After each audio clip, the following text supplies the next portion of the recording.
Oh my God, it's so hot here. Oh. One more day. One more day. There's a podcast called Between Two Slabs. They consume mass media. It seems so sad. It's the great curator and Merlin. They can't grow pubes, so they gotta wear a merkin. They got no money, so I guess they gotta share. Just two nerds wishing they could grow body hair. Comics, cards, and toys, nothing that would interest you. It's the podcast that nobody listens to. Listen to. Yo. All right, we are here. We are here. Let's give a few minutes for all the millions and millions of fans that don't watch this podcast to not come into the room. Let's wait a few minutes here. Right, rise and shine. It is National Card Show time, baby. Oh my God, we finally found the time to have this live. I know you guys have been patiently waiting for this. This is episode 100. Live from the National in Chicago, guys. It is a crazy ass experience here. The show has been amazing. From my perspective, the show has been amazing. We have so much to talk about, so many things to share with you guys. So little time, because right now, I'm looking at the clock right now. Right now, there is a trade night going on downstairs in our hotel. I'm itching to get there for sure. So, we'll try to hang out with you guys as much as we can. We have so much to talk about. That's right. This is going to be kind of like a shortened episode. A what? Shortened episode. Like we could talk for like 2 hours, like we normally do, right? Oh yes, even this tired. Yes, but we're gonna try to keep this, somewhat manageable so that we can go down and enjoy. That's right, because when we came back from dinner, we went to the elevator and we noticed there were just like thousands and thousands of people in the lobby downstairs for trade night. Yeah, and so it's popping down there, so we need to go down there for sure. But we wanted to definitely talk to you guys, right, and give you guys an update. Should this light be on? Well, it was really bright, Dan. I feel like it's too dark. I think that's good. You like that, guys? Yeah, I like this. Okay. I wanted to get the mood set for you, buddy. Okay. We'll save that for later. Save that for later, guys. Okay. Yes. If you saw me in the bed last night live on Dan's live Instagram. Yeah. Save that for Between Two Slabs After Dark. Oh my goodness! I will go live on my Instagram later. You had me on my CPAP machine last night. Okay, so let's talk about this. Let's talk about the National. Yes. From my perspective, just in a general sense, at least twice as big as last year. Would you agree? Yes. Definitely by size, tables, corporate booths, everything. Yeah. It's enormous. So enormous. This is my third one ever in Chicago. And let me tell you, I got lost this time. It seems like at least double or triple the size of it was 2 years ago. Yes. For sure. Because they've opened up entire different sections. It takes like 10 minutes to walk from end to end. At least. Of the convention center. That's a long time, guys. Like 10 minutes to walk from end to end. Mm-hmm. So definitely like double the size at least. And a lot of that space that has been added has been allocated to corporate booths, which I've noticed. That's corporate right. booths or big time businesses in the hobby, because it's not like they just added a bunch of extra tables for vendors. There seems to be less vendors this time than normal. And triple, quadruple the amount of corporate vendors, which is an interesting observation to me, because I feel like a lot for like the past year or so, people have been complaining that card shows are out of touch, out of date compared to like comic conventions, Collecticon, and other type of big conventions and trade shows. So I feel like this is a huge level up in terms of production value. Definitely. Right?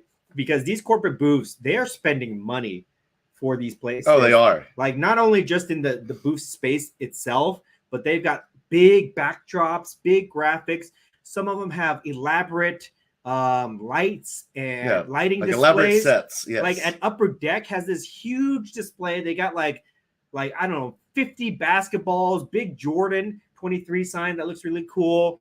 Gary V has a booth. Gary V has this huge booth for V Friends, huge graphics. Heritage Auction has two different separate sections with like probably 20 glass display cases. Sports separated by entertainment. Looks like a museum. I don't know what was that company that had the garbage pail? That was Tops. Tops has this huge booth with like these fortune-telling garbage pail machines that custom made. That doesn't seem cheap. Oh, remember Whatnot? They had like entire like section, like area. Whatnot has a carnival. Yes. I don't know if you saw that, the carnival where you can play games and all these things. Whatnot has a carnival section here. Even PSA's larger now. PSA has an entire vault. PSA bring their vault. They created a vault to show off their, vaulting services. Sports Card Investor has its huge things. So many different organizations have like built in, like they look like DJ booths or something like that, where they can do their podcast. Oh, that was eBay. eBay, Dave and Adams, Layden Sports, Daps Sports, all these guys have all these like crazy podcast booths where they do interviews and stuff like that. Yeah, they're way much bigger than they were last year. It's wild, guys. They spend a lot of money. Even Backyard Breaks has all this. Oh, crazy, they do? Yeah, they've got like this claw machine that people are lining up for. All sorts of crazy stuff. All these different cool activities that you can do. Like you can make your own card to get slabbed. You can take pictures. That's from Whatnot and PSA. You can take pictures and become like a prism, become on top of a prism background. All these different games you can play. So definitely a step up in production value. So I got to give, I don't even know who organizes all this stuff, but I got to give a lot of credit to the standard that has been set for this national. It coming from Comic-Con, I can appreciate all that stuff. Now it's not on any level like Comic-Con. I'd say it's like 30% of the production value definitely of Comic-Con, but it's definitely way better than it was last year and way better than any show that I've ever seen before. So that has been crazy impressive in itself, guys. The atmosphere here, the vibes have been great. Everybody's in a good mood. Everybody's doing deals from our perspective. Okay. There are some people that don't share this perspective, but from our experience, deals, nonstop deals left and right, people buying, selling, trading. It's been crazy. The only drawback has been the heat. Oh man, the heat has been unbearable, except for today. It's finally cooled down. I thought it was okay at night, at least, because we weren't outside during the day. But tonight it felt great. I thought it was very comfortable today, but for the first like Wednesday to Friday, it's like sweating bullets, guys. Like you feel like you're in a sauna, like soup down there. Thick. Soup down there. That's how that's how bad it has been. The first day was like a really, really bad. Like if you guys saw me making all those Instagram reels complaining, that was not me joking, guys. I was literally dying. And I think they heard me because they gave us fans. We got fans. Yes. The next day we got the AC in our area turned up. I don't know why it wasn't turned up then. The thing was, like on Tuesday and Wednesday, they had the garage door, door open so people can unload there. Yeah. And then it rained on us, and instead of cooling it down, it's like pouring water on rocks in a sauna. It created a steam room, and it just sucked out all the AC that we have the rest of the day. Yeah, so I think that has been a disaster, to be honest. But it's made it difficult. But I would say besides that one hiccup, everything else has been fantastic. Because we've had pretty cool days. But I went to the news section that you've been talking about, and it's still hot and stuffy over there. So I mean, I guess we're lucky then. Maybe we're lucky, but we are in the back, guys. So I feel like we're at a slight disadvantage because we're all the way in the back. So when you come into the entrance, like let's just say the entrance is here at the bottom, and I told you it takes 10 minutes to get to the back. We are literally in the last row of the damn convention center. So that's a little bit of a disadvantage, especially now that I found out today. I don't know if I told you this, but they labeled our booth wrong on their map. I know that. Yes. Yeah. So we're at like 148. Is our booth number. That's what 150. That's what we've been telling people. And apparently they put us on the show map as like what 1148 and 1150. 11. So people are going to opposite sides of the convention looking for us. We're in aisle 100, which is the first row from the back. And people have been going to aisle 1100, which is like far away from where we're at. So that has been a little bit of a disaster, I guess. But I mean, we still got a lot of traffic. You know what I mean? Like our friends like Gas Trading, they're at 1320. Oh, and it took 15 minutes to walk over there. Yeah. So that has been a little bit of a setback, but besides that, everything else has been great. We've met so many awesome people. I cannot emphasize this enough. We've met so many awesome people that have come up to us this weekend, people that follow us and support us. So that has been super cool. And we're going to talk a little bit more about that later on.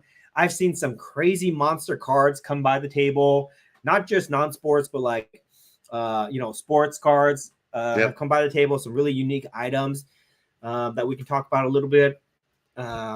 It's just been a great experience. We're hanging out. We've got a really great group of guys at our table, sharing our booth. We've got, me, you, Merlin. We got Mr. Minty. We got Brian, Sunday League Investor. We got our friends from Hobby Korea. So we've got a really great group of guys at our table, and I feel the camaraderie. You know what I mean? We've been going out to dinner every night, having steak dinners, steak and fancy seafood restaurants. So that has been really cool. We've been hanging out late at night at trade nights and things like that. That's right. So overall, I mean, if you guys can kind of, I don't know if like I'm conveying this through the microphone or through this video that you guys are watching right now, but it has been a great experience. It's like being at Disneyland. I keep saying that. It's like being a kid at Disneyland, getting to hang out with all your friends, staying in the same hotel as all your friends, seeing things that you love, and just having a great time. That's right. Definitely. It's good to see people. Like, we've had people from like Europe, South America who watch the show, and they've come to their first conventions ever, and it has to be the national. Yeah. Also, I met people from Uruguay. That's right. Goats and Ballers from Uruguay, Australia, England. Yes. This dude Austin from Germany. That's right. Man, a lot of English dudes. Australia, Korea, China. Where else? Canada, Mexico, all over the world. Ireland, all over the world. Everywhere you can think of, we've met all these people that have flown into the country to come to the national. So that has been really amazing. That's right, man. Yeah. It's been great because you're either selling cards or you're looking at cards, trading cards, and then on top of that, you're trying to make some content. On top of that, you're talking to all these people. Yeah. Meeting new people, networking. Yeah. It's definitely sensory overload. Yeah. I mean, like we're on our feet 8 to 10 hours a day, just talking nonstop, all this stuff. We're not getting that much sleep, but it's exhausting, but it's so much fun, and it's so worth it. That's right. You don't feel how tired you are till we sit down now, like we are. Right. And we feel our bones aching. So let's get to let's talk about a little bit more detail about what's going on. Okay. So you and me right next to each other. We're having a little bit of different experiences at the show here. How are you doing in terms of how would you describe your experience in terms of sales and buying opportunities? Like, it's been compared to all of the other shows in the past, it's still very good. Yeah. I don't think it's as good as it was maybe for me as it was Atlantic City, but Atlantic City outside of the convention was a living hell. Whereas everything here is accessible. There's more things going on. Yeah. It was easy. There's a lot more trade nights and other events going on. So it seems more like a festival, feeling like, like Cannes Film Fest or something. But this is for cards because it's like stuff going on 24/7. Like last night, I feel like there was probably like 24 trade nights, all specialized in certain niches. Yeah. Do you agree? The trade nights have been interesting here because they're not centrally organized. No, we don't have like one big trade night like we normally do at like Dallas or other shows. Well, they had that Thursday night, but it was so crowded. They had one sponsored trade night. But besides that, everything else has been kind of segmented. There's soccer trade night, F1 trade night. We went to a wrestling card trade night last night, which was really awesome, guys. There's a Pokemon trade night. Yeah, Pokemon trade nights. They have like separate trade nights at every single hotel. Did we say F1? Yeah, there's like 3-4 different central hotels around the convention center that everybody's going to. They do the trade night until it gets shut down. Then they go to the next hotel. So it's been kind of crazy in that regard. But I want to get back. So you're saying that as far as sales goes, it's not better than the national. What about buying opportunities? Oh, definitely. Have you been spending money? Yes. Okay. That's interesting because for me, sales-wise, better than Atlantic City, sales-wise. You are for you. I've been killing it. Yes, he has. Killing it, guys. Okay. I'll admit he has. We'll be talking about that too. I'll be killing it. But a lot of that has happened today and last night. Yes. You were a late bloomer. just as I planned. And I Just started as I early. planned, okay, just as I planned. But as far as buying opportunities, I have not been buying that much. I know you haven't. Why? Part of that is I've been disciplined. I've been trying to be disciplined with my For spending. once. Because I've been spending a lot of money on original art lately that I needed. Right. I really, guys, I spent too much money. The last month, I spent too much money on online auctions that I needed to consolidate my card inventory so that I can move it over into original artwork. So that was one. I was trying to be disciplined. But two, I have not really seen a lot of items that I felt like I needed to have. A lot of people bring me, common items, more common things that I don't want to deal in my inventory, like lower end stuff that I just don't want to use. Or carry on the plane with you. Yeah, some people have brought me some really high end items, like $20,000 plus, thinking that I got money. They think I'm rich, Well, yeah, they see your content, man. I know, right? So, but like, it's funny, like people bring me a card. Oh, this is really awesome. Like somebody brought me a Luke Skywalker. No, Mark Hamill, 2012 Superfractor on card Mark Hamill auto. It was a BGS 9.5. Woo! Brought me that. How much were they asking? $25,000. Did you take it? I said, they gave it to me. They handed it to me. They said 25. I was like, oh, let me hand this back to you. So it's crazy. People bring me crazy 6-figure cards. And that guy brought us those 3 Hulk Hogan cards from 81. They're not the poppy. How much did you want for that? Like $20,000. $20,000. So, okay. So let me just be clear. We are not the type of guys, despite the glamorous lifestyles that you guys see here, despite that this looks like it's a penthouse. No, we are not the type of guys that spend $20,000 on a card. Maybe if I traded into it and I had a bunch of stuff that I just threw, but in terms of cash, we are not the type of guys to put down 20 stacks on a card. I don't think that will ever happen. Well, we were hanging out with a lot of the ballers. Oh, we were hanging out with guys who have purchased that amount for cards. Yes. So we hang in those circles, but we're not part of that circle. We're just out on the outside looking in. Okay. So a lot of those guys have been coming to me. So yes, there were some of your customers. But within my wheelhouse of like 1,000 to like, I don't know. I'll go all the way from 1,000 to like 6,000, 7,000, 8,000 range. That's the range that I like to play in most of the time. I have not seen any really good stuff that I want to get into, right? So that's another thing. So you have not walked around the floor and bought anything? No. The only time that we have walked around the floor is in the morning before the show opens. We decided that we were going to do that. Yeah, and mainly we've been checking out the corporate booths because they're so amazing. Right, that we've been checking out the corporate booths. We get stopped at the corporate booths all the time. That's right, guys. Also by coincidence. So here's another thing. This year at the National, we are quite popular. Right. That's not an understatement. That's a humble brag, if anything else. It does feel good. We are quite popular. All the hard work that we have put in over last years to get to 100 episodes, it's being recognized because a lot of the corporate representatives at these booths, REA auctions, heritage auctions, art galleries, Dave and Adams, places that I can't even remember. They've all been stopping us, talking to us, giving cards. So we've been networking more basically, which is pretty cool, which is good for us because maybe we'll get some more sponsors for this channel. Speaking of which, I think we are contractually obligated to talk about our sponsor right here. Okay, Merlin. Right here. Okay, Merlin, right there. And they're actually here also at the National. Yes. So see them. I don't Dan, do you know what booth they're at? We're talking about Veriswap, guys. I don't think they have a booth. Oh, they're not even at the booth, but they're carrying around the belt that you've been holding up. Yes, the championship belt was crowned at the trade night last night. They are walking around. They are sponsoring trade nights. But why don't you go ahead and give the contractual plug for them? Let's do it, guys. Veriswap is on your iPhone or Google phone or Droid or whatever you have. So download that app. It's called Veriswap. You see it over my shoulder right there. VERISWAP. And download it. It only takes a few minutes, literally. If I can do it within 5 minutes, if I can create an account and upload my slabs to sell or trade on Veriswap, you can do it too. I know you're better than I am. And also, if you ever have someone on Instagram, Facebook, eBay, I don't know, whatever social app, and they're hitting you up, and you don't know who the hell this person is, and they're like, dude, I want to trade with you. And you're like, I don't know. You're not going to trade with anybody I don't know. Well, tell them to use Veriswap, post your cards on there, and then make that transaction for that trade or cash trade or whatever you want. And what's the app where you have to do the money? What's it called? Stripe. Yeah, you should create a Stripe account. It's that easy. I did it within a minute. So if I can do it, you can do it too. And then you say, hey, dude, get on the Veriswap. My cards are on there. Let's make the transaction. And they are the middle guy.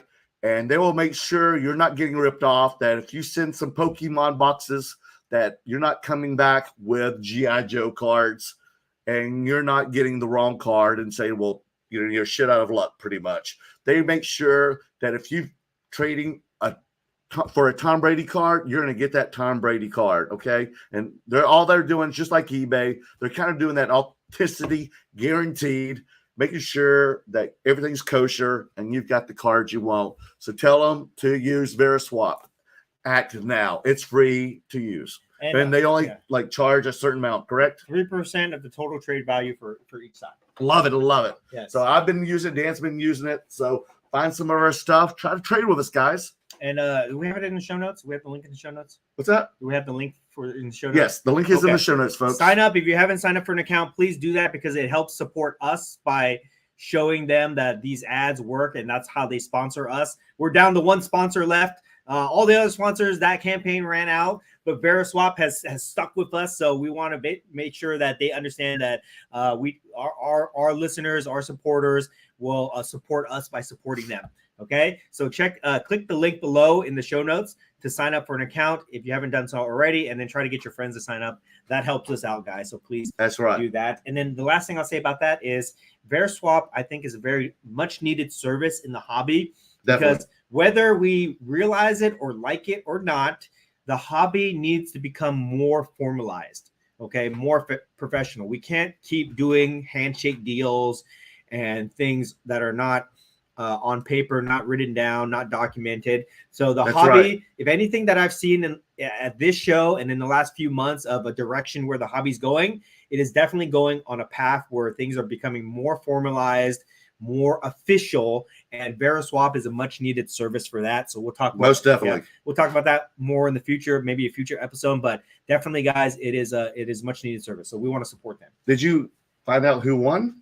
I did not. Okay, yeah. we'll know soon. Yeah. We'll let y'all know, and then probably the following episode. Yeah, episode 101. 101 next week when we do that, for sure. But getting back to the national. Okay, so we talked about sales, we talked about environment, we talked about buying and trading, selling opportunities.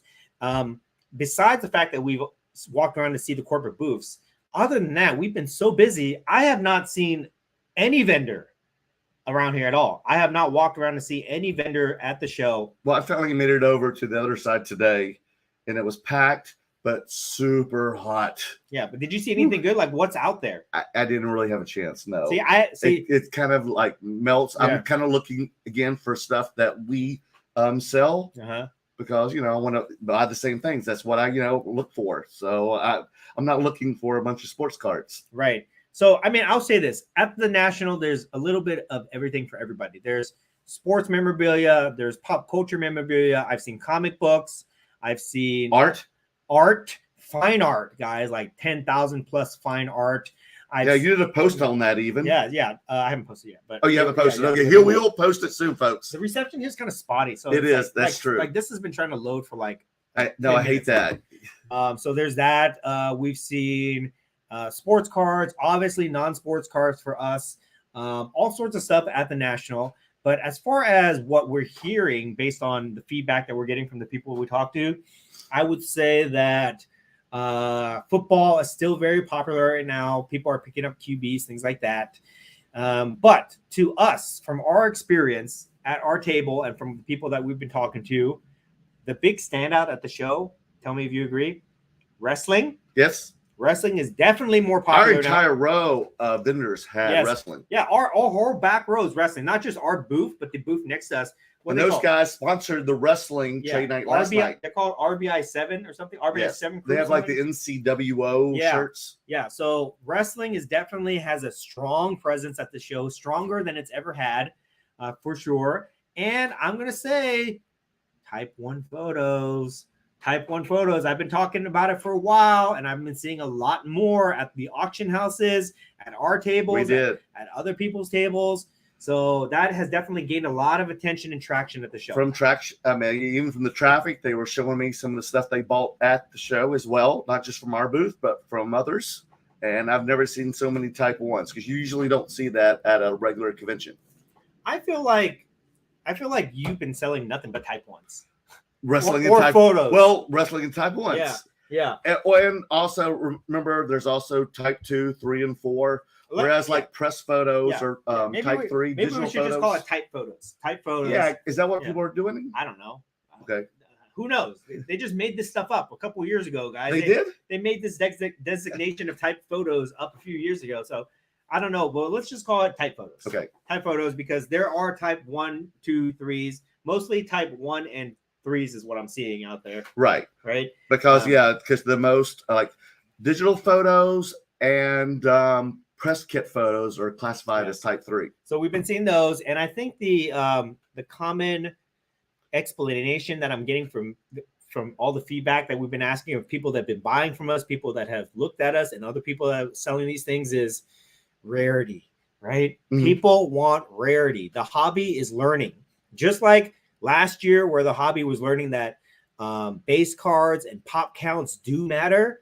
This year, the hobby, I feel like, is learning that rarity beyond a low pop count matters, right? That's true. Before it was like base cards. Don't buy base cards. Buy numbered parallels, right? Mhm. Now, don't even buy anything 99, 49, even 25 is difficult, right? Yeah, I think not only rarity but uniqueness. Yes. That's a great point. Uniqueness. So again, so people are looking for like one of a kind items, but they're also looking for unique items that draw people to their table, have some type of story to tell, and that nobody else has. That's true. Right? So it's not like you just get like one type, like a superfractor, when other people might have other types of superfractors. You want to get like a like old Babe Ruth photo or an old, music Prince photo or something like that. And people are gravitating towards that. Uniqueness, rarity, items that have some type of story to tell.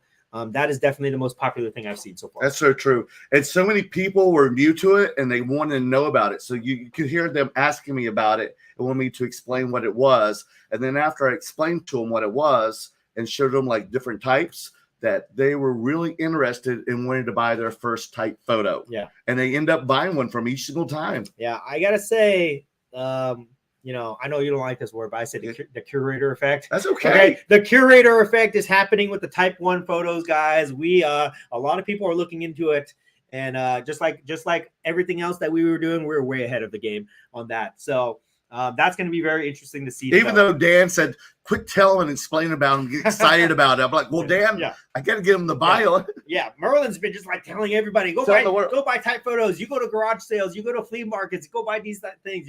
He's been spilling the secrets, man. I've been pumping and dumping. Okay, he's definitely been pumping a lot lately. Okay. Anyway, so that's basically the big feedback that we've got so far. Anything you want to add? No, it's just great. I think some of the popular type photos that I've sold were old school hip hop. I sold a Public Enemy, a Beastie Boys, a Run DMC, Jerry Seinfeld from the Seinfeld to promote the show back in 1990. And I sold an Eminem. Right. And you sold some wrestling? I did. What was it? I sold my Hulk Hogan. That's right. My Hulk Hogan Type 1 photo. I sold my Jackie Robinson Type 1 photo. Wow. I sold my CGC graded magazines and comic books. So all the vintage stuff. Vintage is very strong here, guys, for sure. So all the stuff that we've been preparing for the last year has really paid off. And do you know what the biggest wrestler that I sold? Like I sold out of them. Do you know who it was? Who was my biggest wrestling sell? MJF. No. Cody Rhodes. No. Is a man or woman? Man. I don't know. Roman Reigns? No. I have no idea. You're in the right league. WWE. Yes. This is going to shock you. LA Knight. Yes. Yes. Yes. I had 6 of them, the premium ones too. Yeah. I had like PSA 10s of like high premium ones, low pop. And by Wednesday I was gone. wiped out. Interesting to see that for sure. I mean, I was not prepared for that. But you know what else has done really well? What? My dollar boxes. I know you that. don't have dollar boxes. No, and you didn't tell me how much they were, and they keep coming to me, and I'm like, I don't know how much they are. Yeah. Go to you. When I say dollar boxes, I actually mean $3, guys. How much are they in there? $3 to $5. They're 3 to 5, but Yeah. how do you know if they're 3 to 5? Because I don't know. Base cards $3, hits $5. Okay. So, now I know. yeah. I'll help you tomorrow. Yeah. But I must have sold like over 125, 150 cards. Something I like know. That. Very surprising. Every time I look over, there's somebody in your shoebox. And I don't like dollar cards. I know you. That's why I'm surprised you have them out there. I really don't like dollar cards, but I was listening to a podcast that had the Card Father from Burbank Sports Card. Right. And he said in that they said, like, what's your tip for the national as a vendor? He's like, dollar boxes. While everybody has high-end everything at the national, the ones that have the dollar boxes are going to get people to stop at your table. And man, was he right. So I know that the Card Father listens and watches our podcast religiously. So I'm going to say thank you, Card Father, for giving me that advice, because I've been able to move a lot of my cards that I want to get rid of, my common base cards. I've made a good chunk of change from that, and I have drawn a lot of people to the table. So now here's a dumb question. It's because I want to ask this because maybe the viewers want to know, what do you put those dollar cards in so you don't like have too much overhead? Do you put them into the penny sleeve? Do you put them in a semi-rigid holder, a top loader, like what? So I used to just use the card sleeves. Okay. And I wouldn't even put them in a penny sleeve. Right. But I learned that they're difficult to deal with because they're bigger and they're like floppy, right? Or the rigid ones? No, the card sleeves. They're like really thin. Just the penny sleeves? No, the card sleeve itself. I don't even use a penny sleeve. Okay. I used to do that way. Okay. To save on cost. Gotcha. But I realized that the top loaders are just much more efficient in terms of storing them. I can fit a lot more in there, and people can handle them easier. Right. So I do take the time to put a penny sleeve and a top loader. Okay. Top loaders are like 15, 20 cents, depending on how much you get them for, plus the penny sleeve. That's why I don't charge $1. Gotcha. That's why I charge $3 for it. Okay. Inflation, guys. Inflation is real, even in the hobby. So that's why I do it. And you know what? People have no problem paying it. Gotcha. This is what I learned. Okay. Yeah, what did you learn? So my case has cards from $50 to $10,000, right? All sorts of cool stuff. Marvel, Star Wars, Disney. But not everybody's going to drop that much money. No, correct. So, but they want that stuff. They want the Marvel, Star Wars, the Disney. They want it for fun. They want it for their kids. They want it for themselves. So the dollar box is a great option for that, because I've been selling the hell out of Disney White Schwartz. Disney White Schwartz is my bestseller. Wrestling is my second bestseller. So you just take a lot of the commons out there and put them in there. Yes. All the stuff that you see me rip open, I've got tons of it at home. Yes, you do. That I've been giving it away because I thought it was worthless, right? But I realized, no, people want that, and they'll have no problem paying. You know, some people pay anywhere between $5 to like $50. They just grab a stack of cards, $5 to $50. They'll get like 10 to 15 cards each time. They're happy. I'm happy. I got a little bit of money back. You've got people hanging out at the booth? Yes. And a good strategy, guys, is if you have a lot of people hanging around your booth, more people will come, because it's like a fly to honey. They're going to be like, what's going on there? What's going on? And they're going to come and look to see what's going on. And it just brings more traffic in. So dollar boxes are definitely a play right now, for sure. The next couple shows, I'm definitely going to be bringing these dollar boxes. Gotcha. It's only a hassle because they're so heavy that I have to put it in a checked bag, which I don't like to do. But, you know, I'm totally. That's what I had to do too. Glad I did it. Okay. So anything else before we kind of move on that you want to share? Did you want to share any of your things that you've acquired yet? Oh yes, and also I will let you know that since we had so many wrestling cards, I made so many people around the convention who are so into wrestling, who give to wrestling for some area or aspect. And I met a guy who bought for me some cards, and he just published this book. It's called Japanese Pro Wrestling Trading Card Almanac Premier Edition. You can buy this like on eBay, I think Amazon maybe, but it's by Richard Gilligan, like Gilligan, but Villigan. That's cool. And so he gave this to me. And so check him out on Instagram and everything. And if you're into Japanese pro wrestling cards, then you should buy this. It's only $25. And it was really cool. So I got to meet people like that. Mm-hmm. I always, every year I go into the National. I love to buy the redemption boxes. I'll buy like a couple just to get a couple packs. I've done really well in the past. Unfortunately, the past couple of years, I haven't done so well like I have in the previous ones, like in 19 and 21. I got a Justin Jefferson card from the silver packs and a Dylan Mitchell. I guess he's pretty good. It's numbered out of, I can't even see that, Dan. What's that numbered out of? $5.99. $599. Wow, that's a rare one now, okay? Now, do you get to pick the sport? No, it's just random. It's anything Panini. So what we could get, even wrestling in here now since they're with them. And I got a low 99 of Dale Earnhardt Jr. Woo woo. And a plain Tua.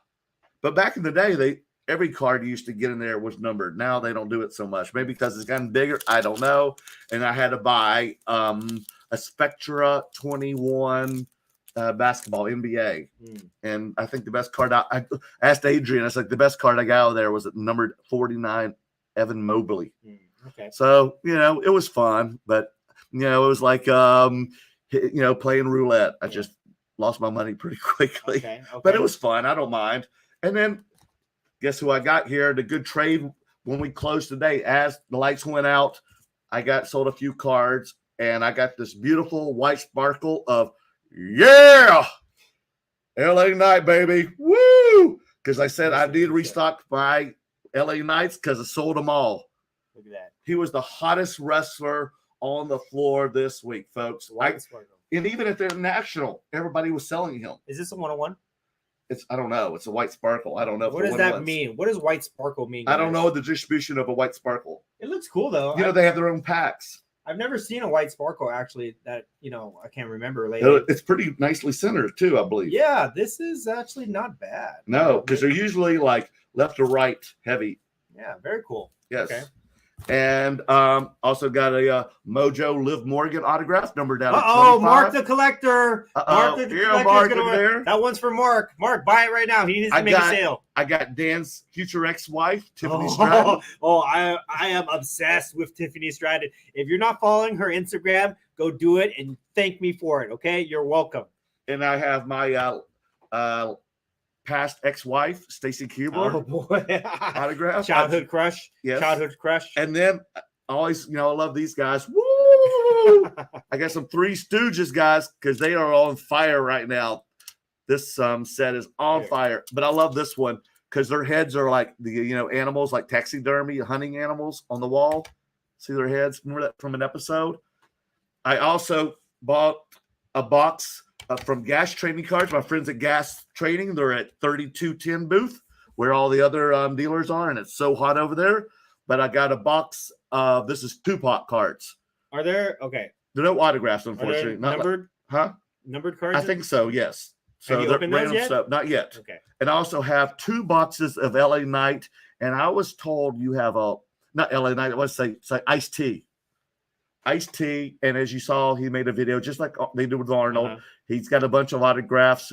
They told you have a 1 out of 4 boxes to get an autograph from Ice T. When are you going to open this? I don't know. When should I open one? Can you open one right now? Okay, let's. You want to get Ice T? Alive. He's going to do what's that right there in the hand? Oh, whatever you want. I don't care. I'll do one of each. How about that? Yeah. Okay, we're doing a live. World premiere live. This is Tupac, and they've been selling them like hotcakes, folks. It has been a very hot. It's just one card. One card comes in a top loader. I think it's an autograph. Who's this? No, it's not. Tupac. It's a numbered 5 out of 100. It's number number 3. Okay. So it is a numbered card. Tupac, baby. Nice shiny ice. That's a signature? Ice prism. No, I wish it was a signature, but okay, I can see it's printed on this facsimile. It says Tupac.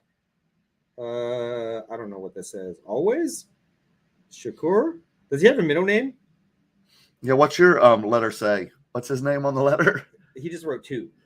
Okay. But this is a cracked ice, okay? So let me show it to him a little bit better. Okay. Yeah, it's a cracked ice. Check that out. Very cool. Very cool. Okay, not bad. Not And bad. then show them the number on the back, which is on the top up there. See it? It says 5 of 10, Yeah. 100. Yeah. Pretty cool. Gas trading card, huh? Nice. Mhm. Very And nice. PSA will grade these cards. Yeah. They've been verified. So let me go get the iced tea real quick. Okay. Maybe I'll have a hot one. He's gonna go get a hot iced tea, guys. Hot iced tea. Well, while he's doing that, let me show you guys. Let me tell you guys about my pickups. I don't have too many of them. I did pick up. Okay, starting off, I picked up a 1-of-1 custom art card by Luke the Cardist of Dr. J. So I'll show that guys off to you pretty soon. That's a badass card. I did temporarily lose the card at the hotel, which freaked me out if you guys were following my Instagram, but the card was found. So got that. I picked up a Bloodline booklet, Immaculate Bloodline booklet, which people are going crazy for at my table and at the wrestling trade night, but I picked it up. So that's pretty cool. I see Dex Flow in here, so I'll answer your question about that later. And I picked up a few other things I can't remember right now, but probably one of the best things I picked up, I'm going to show you right now, guys. At the wrestling card trade night, I won the raffle, and I won this beautiful John Morrison signed autographed photo. Look at that, guys. Why did I find that in the bathroom? Why do you think? Why do you think? This is going to be framed and it's going to be sitting on my bedstand. So big thank you to all the wrestling guys who organized this, Gelman and everybody else. Isn't he in AEW now? This dreamboat here is with me here. He and his wife? Yes, yes. So I'm going to open up the rest of these 2-packs. I got 3 more before I open the iced tea to show you each single one, the different ones that gas trading cards are making. So here's another one. I think this is from his album too. Oh, another cracked ice. Yeah, and it's a 5 out of 100 as well. What? 5. Oh, I wonder if they gave you all 5s. Maybe so. Maybe it's constant, what Yeah. do you blah, blah, blah, blah, blah. And it looks great. So yeah, at least it's a box. So we'll find out here. Yeah, here's with his do rag. Oh, no, that's 98. Oh, this is 98 of 100, folks. Wait, so why are you getting all cracked ice? Maybe that's just what I pulled. Oh, interesting. Maybe that's what's in the box. I mean, we're learning as we go along here, right? Because I had no clue what I was getting. I didn't even know what they looked like or anything. But this has been their hottest product. Oh, I think it's a 4-card set. So maybe so. I think they're all going to match. These are nice, though. Do you agree? Yeah. This is. They're all cracked ice, Yeah. numbered out of 100. So this was 26 of 100. And those first 2 were 5 of 100. So these are nice. Like I said, they're all got the tag and everything. So some people don't like the open cards like this. And some people, do grade them. But PSA will grade these. And now I'm going to open up my iced tea, brand new iced tea box. Here it is, folks. Iced tea, 2023 gas hip hop training cards, limited edition. Let's see if I can open up this thing, Dan. Oh, I need a box cutter. Do we have one right here? Right there. Got it. Sponsored by Hobby Korea. Hobby Korea guys, they gave me one. The guys from Hobby Korea are so nice. They're super nice. I love these guys. Thank you, Kim and BJ, for hanging out with us. I've been very appreciative of their companionship. Okay, Dan. Still can't open it. You gotta use it. Get really in there? You're not using the knife, dude. Oh, I'm not? No, you're just using the Oh. hook. The hook. Oh, sorry. Okay. Amateur here. Yeah. Amateur hour. Sorry, guys. I did it already. Who cares? That's a really nice set. This is what we got here. Oh, it's so new. It's wrapped in tissue. You ever give a present like this at an white elephant party? Yep. You're so lazy, you just wrap it up in tissue. 2 cards. 2-card set. Oh, I still got cracked ice. That means, I got the alpha. 1 of 100. Oh, we got the alpha card out of 100. Give it to him. Yeah. Iced tea, folks. It's pretty cool. Is he on what show is he on? Is he on one of those CISs or CIS or something like that? Special Crimes Unit? Or Law and Order? Yeah, something like that. Yeah, Special Crimes, I believe. Look at there. Another cracked ice. This one's a 3100, everybody. So there you go. That's 2 cards set. They go for $100 for these 2 cards. That's $50 each. The Tupac is a $75, I think, around that for a 4-card set. Awesome. There you go. All right, so those are some of our pickups here. Okay, so one last thing before we get into our next segment, guys. Last thing I forgot to tell you that I've been killing it on that I want to share with you guys here. This is going to be my little tidbit of knowledge, my nugget of knowledge to share with you guys. So those of you that have stayed this long, you get this little bit of knowledge. Awesome. We got 40 people now. Looks great. You know what I've been killing it on? What? K-pop cards. K-pop cards. I didn't see you sell them. You really did? I've been slinging them. Have you sold the Blackpink yet, though? The set, no, because I don't want to sell it. I got plans. I got special plans for that. But the non-graded cards, I must have had like 100 of them. I've sold them all. You know, where were they? They're on the far side by. But they weren't in the dollar box. By Hobby Korea. Okay. No, they're by Hobby Korea. And gotcha. I've been having the Koreans sell the K-pop cards for me. More authentic that way, guys. Smart. But easy. People have been stopping by my table looking at the K-pop cards. They can't believe it. I'm the only person at the National that has K-pop cards, and I've been killing it on that, guys. So I'm telling you, K-pop is a thing. Man. Okay, so anyways, all right. Enough of this nonsense. Let's talk about real business here. Okay. This is episode 100, guys. 100. We've been doing this show for over a year now. This is our second National together doing this show. Right. And it's a significant milestone. Okay. There are only a handful of podcasts that are in the hobby that have been consistent enough that have made it past 100 episodes. Only a handful. The only one I can think of is a sports card therapist, I believe. And, Rob, right. And Cousins Collectibles. Right. Shout out to those guys. They've been very supportive of us. They've come and said hello. They've welcomed us with open arms at their trade nights. They've been great guys. Yes. So those are the only ones that I can really think of. And I'm not talking about like a video. I'm not talking about like a show vlog video. I'm talking about a live podcast where we can interact with people, where people can watch it on playback that we do every single week. And ours are not like 10 minutes, not half an hour, not 45 minutes, not 1 hour, not an hour and a half. Typically, they have been 2+ hours over the duration of this whole show. And maybe that's why they don't watch it. Probably. Okay. I know most people probably just turn it on as background white noise, basically, but still counts.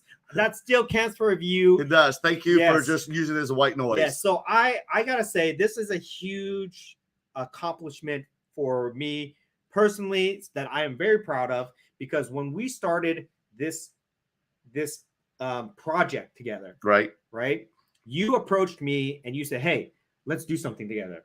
Right? He said it was him. He said it was me. I think it was him. You approached me and you had your own thing at that time. Right. Well, I was going around vlogging shows and interviewing people. So I was thinking he wants me to be a guest on his show.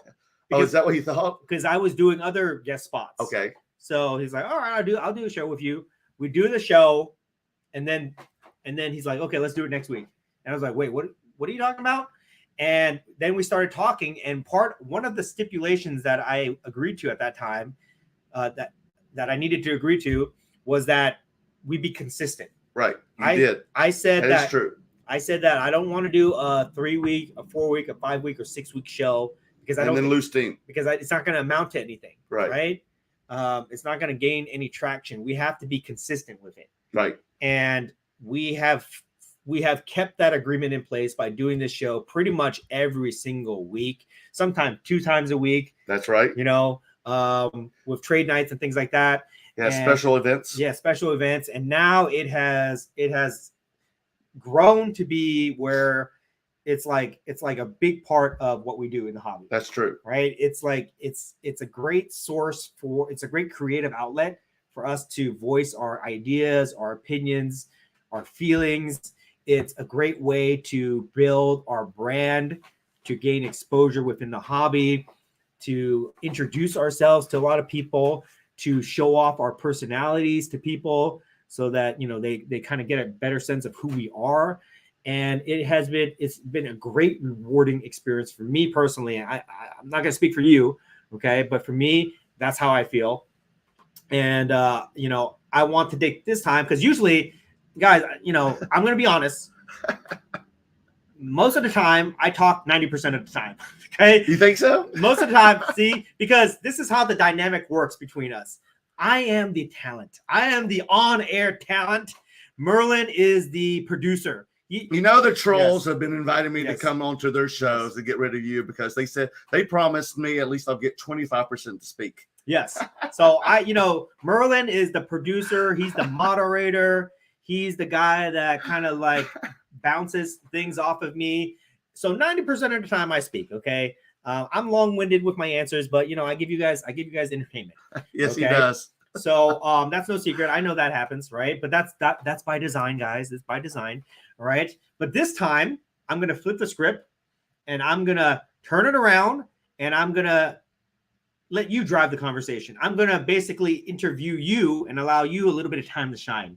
It only happens every 100 episodes. Oh wow! Okay. Only every 100 episodes do I give the ball to Merlin. So my second time will Yes. be 2 years from now. Yes. Okay. So let's start off with this. Okay. Okay. So people know I just told the story about how you Let approached me me. get some water. Okay. I told the story about how you approached me. I think we told the story about how we met, but go ahead and give a recap about the first time that we ever met at a show. Okay? Tell it. I was doing my vlogs with my friends, and we were going to shows when lockdown was over, and we got to start going to card shows. Remember, and those lines were like long. It would take Yes. like an hour to get in, and everybody was like filming. And it was packed. It was elbow to elbow. This was the height of the card craze. Right. When was that? It was like spring of 21. Yeah. Right. And I was like, you know what? Like, I feel like a lot of hobbyists got in, or investors got into this for the first time during COVID lockdown. And when they went out, they have never really even been to a show or interacted with people. And I bet you like their social skills by being locked down were, a little rusty.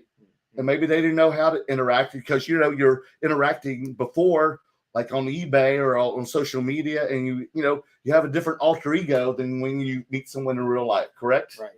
And I was like, well, you know what? I should go to all these shows and talk to the dealers and talk to the buyers or the collectors and see what what their POV is of how they should be at a card show. And I asked the dealers, like, how should someone go up to you, and if they want to trade or make a deal or make an offer, what do you expect from them? How should they behave? What's their etiquette? And one of the first card shows was the premiere, and what was it, Westminster? Yes. And that's who dealer Jay. It's Jay, right? That's his show, right? Jay and Kobe. Kobe, yes, Kobe. Thank you. And we was so packed that I couldn't even get in. It was so sweaty in that gym that I went out to the lobby and I saw this guy. He had a lot of wrestling and a Ric Flair belt. And Ric Flair was one of my childhood heroes. And I was like, who the hell's got this belt? And I saw, and I he even got had somebody wrestling cool back like then. this. Yes, you did. That's how far ahead of the curve I You was. had a very eclectic mix. And I was like, I like eclectic, man. I like my music eclectic. I like my women eclectic. And I like my hobby eclectic. And so I was like, I got to interview this guy and find out why he's got so much stuff.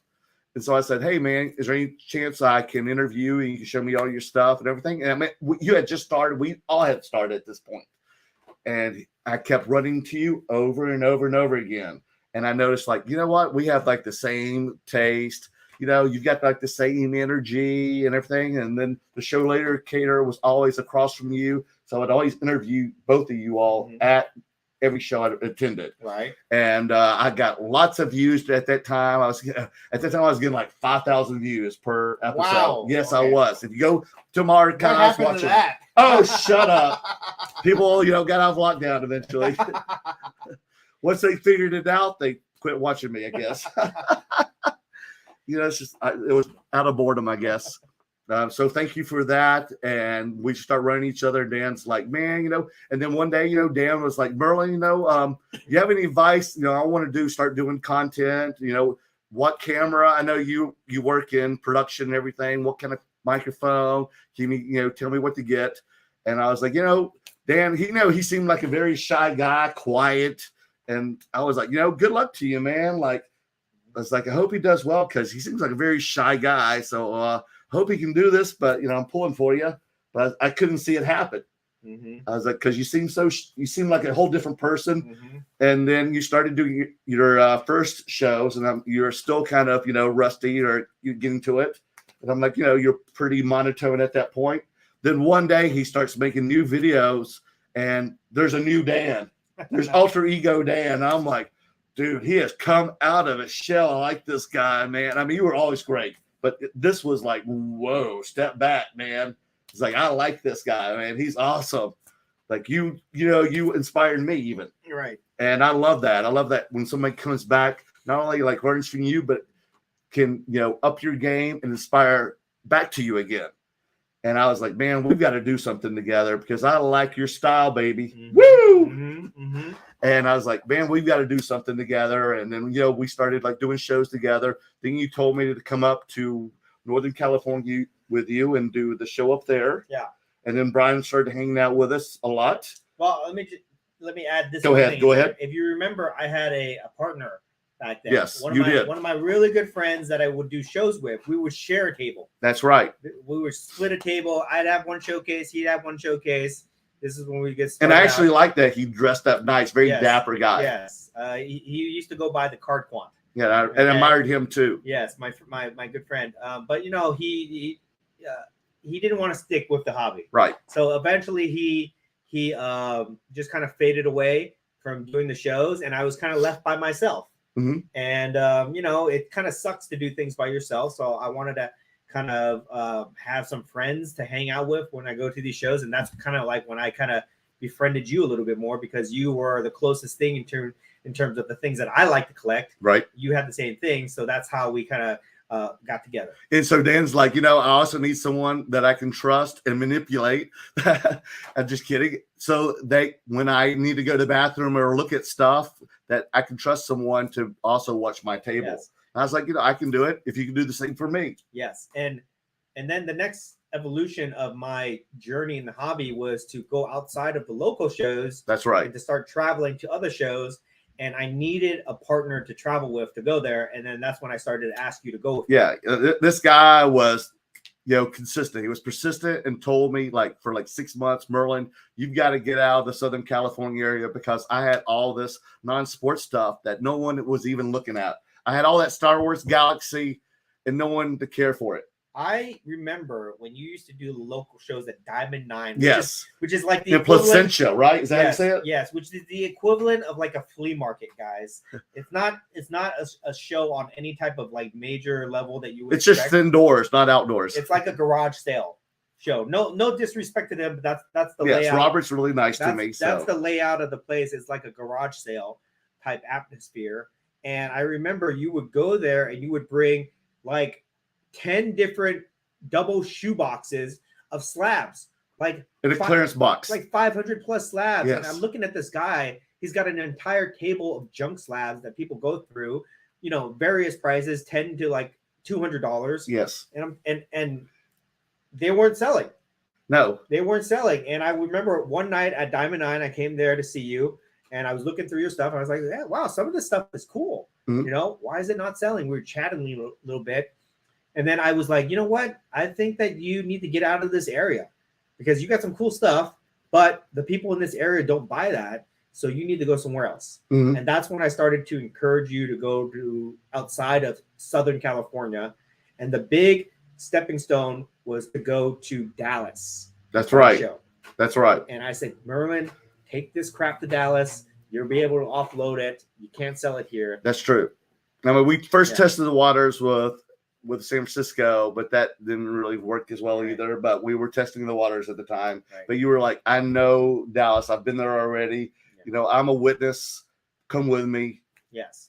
And I was encouraging. And, I try to do this a lot where I try to give people information. I try to encourage them to take the initiative to do things to better themselves. But most of the time, people don't listen. Most of the time, people are like, whatever. Okay, I'm not actually going to do it. But you actually did it. Yes. You took that step to go to Dallas. I was like, I got to get the hell out of here. I got all these cards and nowhere to go. Yeah, so we shared a table at Dallas together for the first time. Yeah, well, we each got a table. Yes. Yeah, we shared a space at Dallas. Yes. We went there together. and tell them about your first experience briefly. Yes, well, Dan said, like, bring all your weird shit. So I did, like you told me, and some sports. So I had probably, 4 cases, and each one had a different genre. And I had a lot of those, that Star Wars Galaxy. I was probably like the first one to slab it. And it was some great stuff. And Thursday, I didn't have any sales. Friday, I didn't have any sales. And Dan's like, oh my God, Merlin's going to kill me. I did feel bad because He did feel bad. when I tell people to do stuff, I feel responsible for them. You know, if I tell you, hey, come out to this card show and you don't have a great experience, I feel bad for that. So I was definitely a little bit pressured. And I was like, maybe it wasn't meant to be. Yeah. But by Saturday, as soon as I set up all my cases, like the gate was open and it was nonstop. I didn't even have time to record anything. It was a big blur. All my Star Wars got wiped out. All my pop culture got wiped out. It was insane. I didn't only have like a case left of cards at that point. Was that your best Dallas show? No, the next one after that. Okay. The next one after is when you hit like what? Tell them. What? How much money you made at that second Dallas show? No. Give them a ballpark figure. That was last year. You already paid your taxes on it. More than 10, less than 100. Okay.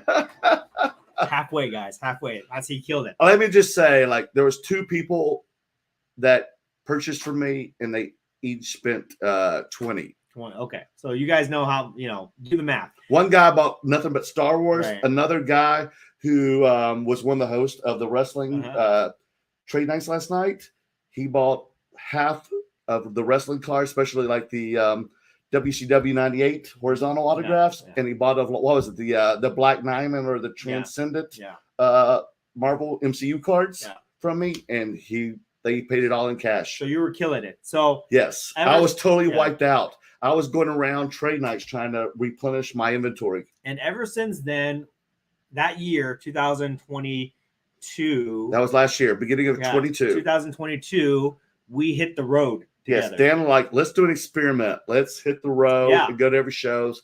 Let's vlog it. Let's do a podcast from there. Let's also do something with Sunday League Investor this year. Right. And let's have another podcast for it. Yeah. And we did that all year. So 2021, we did all the local shows. Every local show that we could, we did.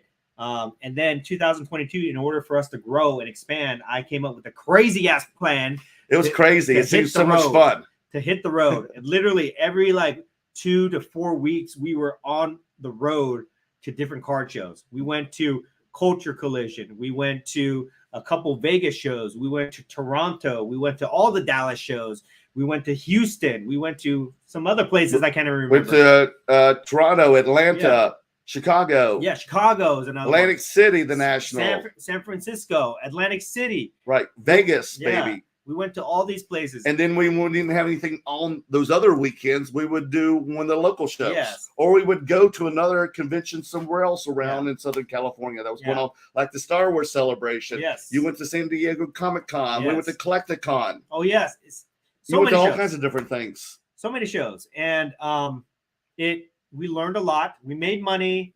Sometimes we didn't make money. Oh, yes. There's more times that we did make money than make money, but it was an experience and we can laugh about it now. Yeah. And, it makes for an interesting story. Yeah, but we really earned our stripes in the hobby community by doing that, because we would go around and we see all the other serious people, Mojo, Rough Cards, all these other people that were out there hustling like us. And I feel like we gained a lot of respect in the community. Yes. Okay. Because at the beginning, they're just looking at you like, who are you? Who's that Asian guy? Who's that old white guy? I know, right? What are they doing together? They're like, yes, sir. What's your name, sir? They were like, is that gin and juice? Or, who are those guys? And I was like, how are we going to meet these guys? Are we ever going to know these guys or something? You feel kind of like, I want to be, in this, community. So I came up with the plan of going on the road. Yes. And usually, if you guys have a friend that's really gung-ho about something, sometimes you go with them, but then sometimes you kind of get tired and you kind of lean back. Not everybody's there's not usually 2 gung-ho people that go. But I got to say, every time I said, Merlin, let's go to this show, here's the calendar events, you never once said no. No. You never once said no. You never. The only time I had said no, because it was Maria's birthday in May. I didn't get to go to the Dallas show last year in May. Yes, that's the only show you missed. But everything else, you said, let's go. Yes. And you know, when you ask friends to do something, sometimes they're like, oh, I don't want to spend money on a plane ticket or hotel or this and that. That, you know, you never once complained about hotel. You never once complained about plane tickets, rental cars, show tables, none of that stuff. And this stuff is expensive. I can't complain about show tables and some dinners. But not directly to me. No. Okay, but to promoters. You never, and this stuff is expensive, guys. We spent thousands of dollars, tens of thousands of dollars on travel expenses, logistics, and all that stuff. You never once complained. So now I get the chance to ask you. Okay, what? What the hell were you thinking? Why were you following me to all these events, doing all these things? What were you thinking, man? I don't know what I was thinking, dude. No, I was like, let's go. Let's see where we go with this. You know, it was something new. It was a change. I was really enjoying, you know, me. I enjoy meeting people. You know, I love, if someone's going to talk my ears off, I talk their ears off back. And so Dan, if he likes talking to people, but there's a point where he just cuts the cord. And he's like, I'm done. You need to go talk to Merlin now. He'll talk to anybody. All right. I'm just going to say this once, okay? I even talked to AIH today. Oh, fuck that guy. Fuck that guy, okay? This is my 100th episode. I like to kill him with kindness, okay? folks. He showed up, folks, today. This is my 100th episode. I'm not going to hold anything back. Fuck that guy. He was at the National today. After all that shit talking, he did. He's with Flipping Steve. He didn't and even, Mike. He didn't even have Theo. He didn't even have the what's the word? Nice word I'm going to say. Okay, he didn't even have the slabs to come up and say anything to me. After all that time, well, you weren't there first.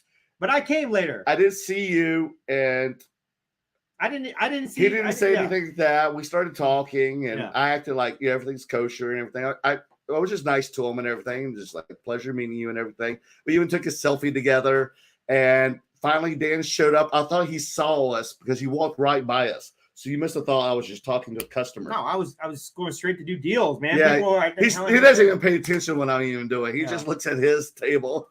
Yeah. And but I saw Dan over there, and the entire time I was thinking like, should I or shouldn't I? And I just kind of went with my gut feeling. And I was like, I think Dan will kill me. So I didn't say anything unless he would mention something. If he had mentioned it, I would have probably dragged him over there and introduced you to him and then ran away.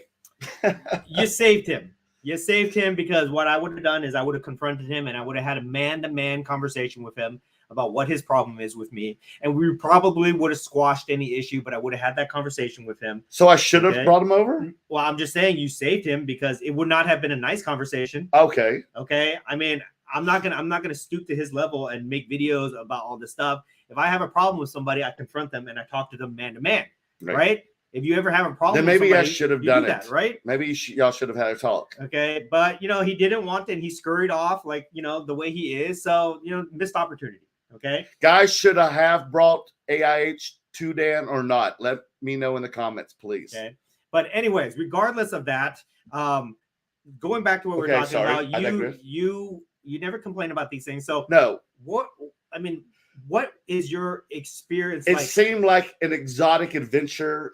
Yeah. Postcards from Heaven in January. It was a lot of fun. By summer, it was a lot of effort because summer was a very downtime for cards last year. It was rough. We had some really rough experiences. I hurt my neck in June at the Chicago show in June, and it hurt all year. Remember, I had procedures in September. I was popping painkillers at the National last year. Right. And by the end of the year, I was crawling home every single trip. So it was rough. So I did start to feel guilty about that. I'm going to tell you. Right now. I know you did. You were really worried about me. I will say that. Because every weekend, like every show we go to. You were worried. Merlin was like, my neck. And you were like, should I take you to the hospital? Yeah. Should I take you? Merlin, you okay? He would do that. He was very concerned, folks. Right. Or you pretended to be. What were you? Were you really concerned? I just didn't want to hear you complain. I wasn't complaining. I was crying, dude. He's popping pills like he's popping painkillers like they There's were a point where I couldn't even talk. You know that. I couldn't even talk. He was putting lidocaine patches all over himself. I was. He was making fun of me for it. So I was actually concerned that you might become addicted to these painkillers that you were doing. Oh, believe me, I was not. So, man, I found them gross. So towards the end of the year, I had to make a decision about where we were going to go because I knew you were going to continue to follow me to these shows, no matter the schedule that I set. So we did a 1 year of consistent shows every month. And then we made the decision that this year, 2023, we were going to be more selective about the shows, because it used to be that we go to every show and we make good money. But then we learned that not all shows are equal, and we needed to be a little bit more selective. So that's when we started to kind of only go to Dallas, right, and other select shows. And even with Dallas, it was the best of the shows, but it was also the worst of the shows. We're kind of tied to Dallas. Remember that time when each of us just sold one card each? Yeah. So Dallas is not always great, but we have to protect our table space there. Right. So we have to go to that. But other shows, we kind of basically just stopped going to shows that we did not think we were going to make money on. But we're like, from knowing us at Dallas last year to now, we get like carte blanche treatment. Well, that comes with the respect that we've earned. Right. Within the community, we get enough respect where we get priority access. Right. Because Kyle, Ruben, Leo, and the rest of the gang, what's their name? Jerica. Yeah. They're just great people. And I mean, every time we show up, they call us by name. They yell for us. They're like, "What do you need? What do you want? We'll get it right away." And I'm very thankful for that. Very appreciative. So thank you. They're really great at Dallas.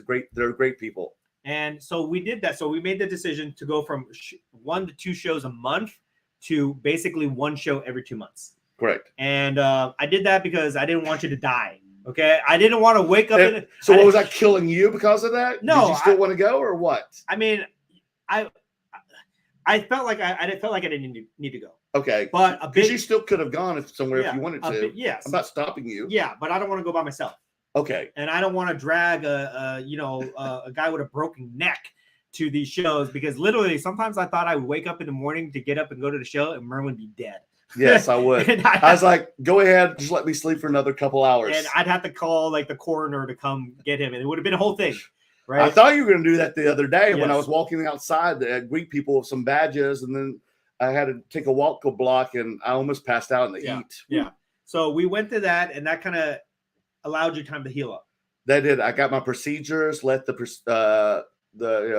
procedures heal, which took about 6 months. Right. And that time, that space and time really let me heal, and I'm feeling a lot better. Every now and then I have my symptoms still, but it takes time for a nerve tissue to heal. Yes. Okay. So we made the decision to kind of go to a lighter show schedule this year. And focus more on the content and doing more podcasts. And that's the next thing, guys. I feel like that decision allowed us to focus, ascend to the next evolution of our content. Right. Where we were making vlogs to doing this casual show to now we're focused on doing this show to the point where now we get sponsors. Correct. We built up here and there. Yeah, we built they come and go, but they come. Somehow we managed to finagle and finesse our way into tricking people to give us money to do this show to talk to you guys, right? Right. And then we've, like you said, we only have one now, but us walking every day this week, I discovered people still interested in sponsoring us. Yeah. So we went from focusing on selling cards at a show. We went from focusing on the transactional part of doing shows to focusing on the content of doing these shows and networking, which led to these sponsorships. Okay. That's right. So tell me, give me your thought process. What did you think when I first approached you and I said, Merlin, I got these people that want to sponsor our show. They want to give us money. These are the expectations. What was going through your head? I was like, do we really deserve it? Did you ever think that was going to happen? No. Did you see us going that direction? Did you see me trying to? It'd be great. No, I saw you. You were a very eager beaver. And then when you surprised me thus, you definitely surprised me. Right. And I was like, damn. And I would go, as soon as I got off the phone, and Dan would be so happy. He's like, Merlin, I got to share this with you. Are you ready? Where are you? Are you sitting down? Are you listening to me? Are you not working? Are you working or not working right now? I want you to listen to me. Right. I got something to tell you. He was just like so excited to tell me. He's like, I was going to wait till tomorrow and tell you, but I can't wait anymore. I was going to surprise you on the show or tell you or do this. He's like, but I can't take it. It's killing me. So I want to tell you right now. Right. And then I got to turn and he's like, oh, what did Dan have to say? And she's like, I would tell my girlfriend, like, oh man, he's told me like we've got these sponsors now. And I was like, I can't believe it. It's Dan. Dan is the man. Yep. And she's like, how lucky are you to find this guy? Like, what's the coincidence you find a guy who you're this compatible with? My master plan of building this into one of the premier podcasts of the hobby that mostly about 30 people listen to every week. And I'm surprised that she actually likes you because she's hard to impress. Yes, but I appreciate that. But consider how much of an achievement it is for us to get these companies, Golden, Stand Up Display, Veriswap, and other guys to Slab Mags to sponsor our channel when consistently we get on our channel, we get about 400, 500 views, sometimes a little bit more. We get about 20 to 5 to 30, maybe sometimes 40 people usually in our live.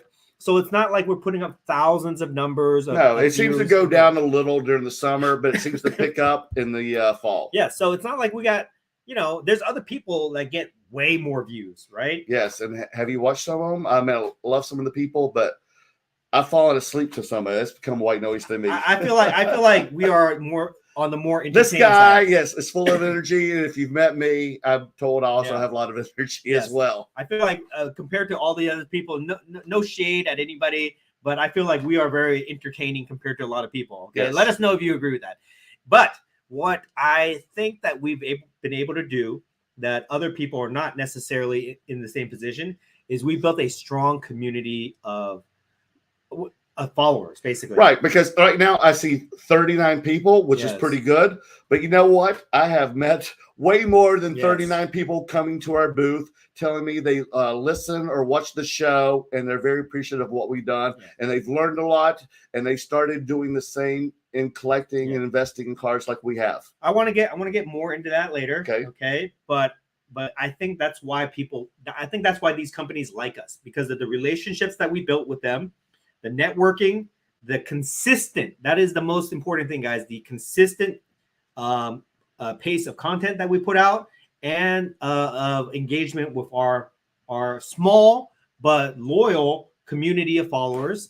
And that has allowed us to get these sponsorships. And I got to tell you guys, when I negotiated these sponsorships, Merlin, I did research. I was asking around to the other content creators and we, about what they get paid and stuff for these things.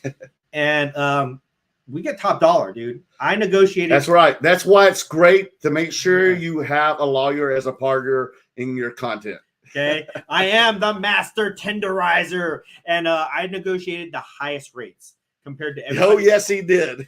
I mean, it was, guys, it was like stealing money, to be honest. I felt like we're stealing money from these guys. Okay.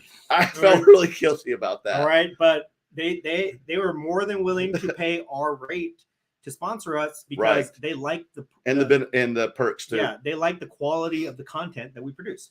So correct. So you were surprised about that, and then when we started doing this, very grateful though. Yes. Thank you so much for your work. So that's been basically your experience this whole time. How we've kind of evolved with everything. And then, like I said, I was a little worried too because we've, like I said, some of the sponsors have come and gone, but after this week, I've discovered. We're not rebuilding, we're reloading. Yes, because we can't. Agree? Yes, because what I learned is if we do the same sponsorship more than 2 or 3 months, it gets stale. Right. Like you guys don't want to hear us say the same ad every week, every month, the whole year, right? Right. You guys want fresh things. You guys want fresh promos, fresh discounts, fresh giveaways. So what we're doing is we're trying to create a schedule of sponsors where we do like 2 or 3 months with one sponsor, switch to a next one, 2 or 3 months, and we do these marketing campaigns for them. And I think that this week at the National, you've seen that when we walk around, we've been shaking hands, exchanging contact information, and pretty soon we're going to have those conversations. And what's crazy, and this is all adds up from everything we did last year, going to show almost every single weekend, that every booth we almost went to, at first we'd go in somewhere like we went to REA and we didn't know the people that they introduced. They weren't, but they knew some of us from the content. but we didn't know them. But then there would be someone always there working that knew you or I. Yes. So what's your thought process on next? Because this has been my plan the whole time. But like when we walk around and they stop us, Yes. What do you think when that happens? I felt great because you were like, at one point, there was a point where you were talking where someone wanted to talk to you because they knew who you were. And then all of a sudden I'd get grabbed by someone else who recognizes me and going, I would love for you and the great curator to come into our booth and talk to us, which we still need to do for some of these people. Mm-hmm. And we would love to sponsor you. Yes. And like they knew me too. Yeah. So they knew you were on the corner somewhere. And you were, and you would come after you would finish networking with one group and then come to this next group. Right. So now you see like the evolution of where we're coming from. And thank God we did that. And what did you think about like, because we've had a lot of, we talk about business almost on a weekly basis. Yeah, we're not going to be able to do this though, just sitting at home. Yes. This wouldn't have happened. But we talk about business strategy a lot, right? Every week. We do. He does. Sometimes that's what we do at breakfast or at dinner. Yes. We'll just kind of eat by ourselves and talk shop before we see everybody else. What did you think when I decided that when I pitched the idea of us shifting from trying to flip cards and make money to trying to make content? Yes. What did you think about that? That you're right. We have to have some kind of end game. We can't continue to do this. Flipping, and we need to evolve to something else. Right. Flipping is not really sustainable on the long term, I believe. No, you'll get burned out. Plus, at our age, seeing what happened to your neck and everything like that was a foretelling. We can't do that. Like 2022 was all about trying to flip and make money, right? With the cards. Right. But also it was a lot of marketing and networking. Yes. And PR. We were doing that too, but I saw the toll that it was taking on you and me. I was getting exhausted doing it. Towards the end of the year, you weren't even like talking. Yeah. So we made the conscious decision to focus on the content. Okay. And that's kind of where we are right now. I want to go back one step here, and I want to talk about when we decided to position ourselves as the pop culture guys. Right. In this space. Yes. That whole year evolved into something new too as well. So from what we were 2 years ago. If you guys look at our earliest content, we're sports guys. Yes. Through and through. Yes. Me, basketball, baseball, modern, everything. You did everything. Basketball, football. I didn't do baseball, but I did like other sports. Yeah. I was big in the other sports. Yeah. I was even trying to get into soccer because we were hanging out. Yeah, me too. I got into soccer. Right. Big time during COVID. Yeah. And at one point, after I saw what you did at the Dallas show with Star Wars, right? And after talking to, because I thought that was just a fluke. And and after I started talking to Justin, Spidey Hits, right? And I started to get into Marvel, and we had all did. Yeah, we had the very successful Marvel. He came out and met us in Dallas, at one of the shows. After that Marvel show, I told you it's time to switch. Yes. What did you think when I said that? I agree. And then when we started talking about that more and more on Between Two Slabs, we started getting more and more viewers. Right. And more people more appreciative of what we did. I felt like. And we slowly transitioned from Marvel, Star Wars, wrestling, and less sports. And now we position ourselves. And then we got everybody into that too. I mean, we still love all that stuff. We still collect all that stuff. But we started like, what else is out there? But what did you think? Were you like, did you think it was a good idea to give up sports? Yes. You did? Yes. Why? Because people noticed our booths. Oh, okay. Yes. All right. And it also gave us something to talk about because we love this stuff. We know what we're talking about. We're passionate. We go see the movies. We see the shows. We have always collected that stuff in some shape or form. Yeah. And since we knew about it, it's easy to talk about it. And so we enjoy that stuff. I'm a film nerd. You like your toys and all that stuff. You love pop culture. I love pop culture, you see. I was on once, like 20 years ago, I was on a pop culture trivia game show, TV game show, and I destroyed it, man. I slayed it. That's how much I know about pop culture. And it's easier for me to talk about than sports. I can't really tell you about stats. Can you? I can tell you about. But now, can you? Like legend stats. Okay. Because I used to read all the basketball. Me too. When I was younger. Not today. No, but these guys know it way more. Do you remember my pitch to you when I said it's time to switch? Why we need to do it? Because it makes us different. Yes, it makes us different. And what was the problem that we were having at those shows that we were going to? People were just walking by us. Yes, because And it was like that episode on Saturday Night Live with Yes. John Lovitz and Tom Hanks where they go, hello and goodbye. Yeah.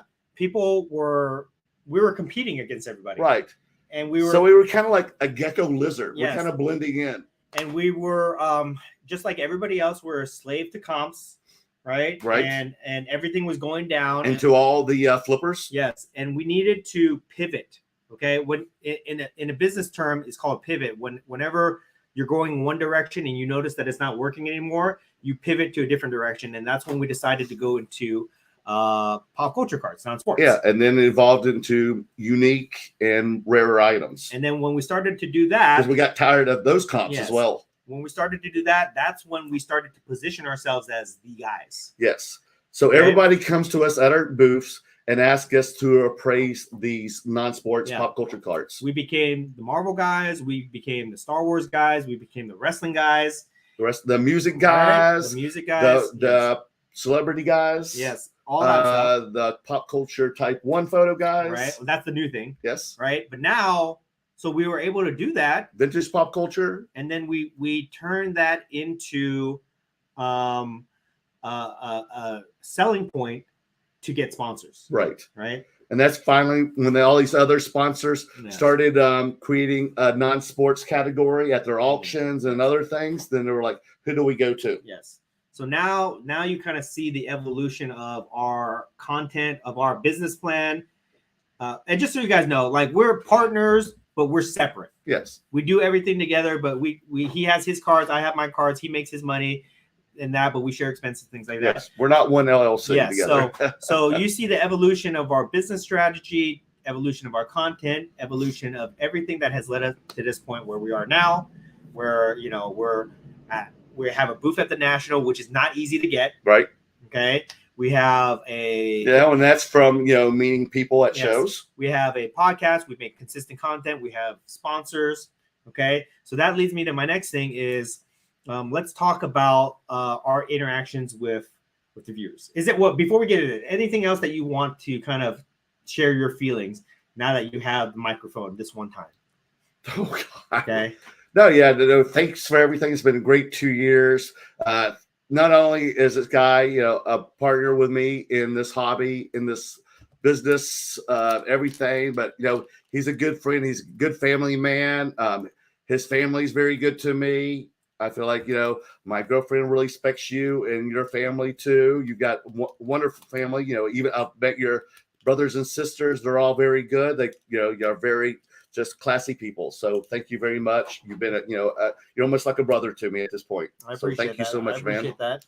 So it's there's a lot of things. There's a lot of gifts from meeting you. One thing that I want to touch on that you just reminded me of. Another thing that happened during this crazy journey is at some point in my content career, I became public enemy number 1 among a group of people. I became the most hated man in the hobby. Right. At some point, I developed. It kind of started with this Star Wars craze. Yeah. When you no, it's Marvel. Was it Marvel? I think that caused it. Yeah, I think think the Star Wars. Marvel before Star Wars. Yeah. But it started when we started doing the tours last year. The Marvel, the PMG, rise and fall of PMG. But the Kurosawa too. The Kurosawa sale. All happened around the same time. And everything after that, it was just pop culture, everything. People were against pop culture, is what it is. Yes, that whole thing that we were pushing, or they didn't like you pumping non-sports. Yes, all that stuff. We found out that people in this non-sports hobby are a little different than people in the sports card market. Right. They don't kind of understand the hobby investment fusion. Yeah, it was different worlds that we were playing in, but somewhere along the lines, I developed a fan club of haters. Right. And it became a consistent thing, week over week, month over month, for the better part of a year, essentially.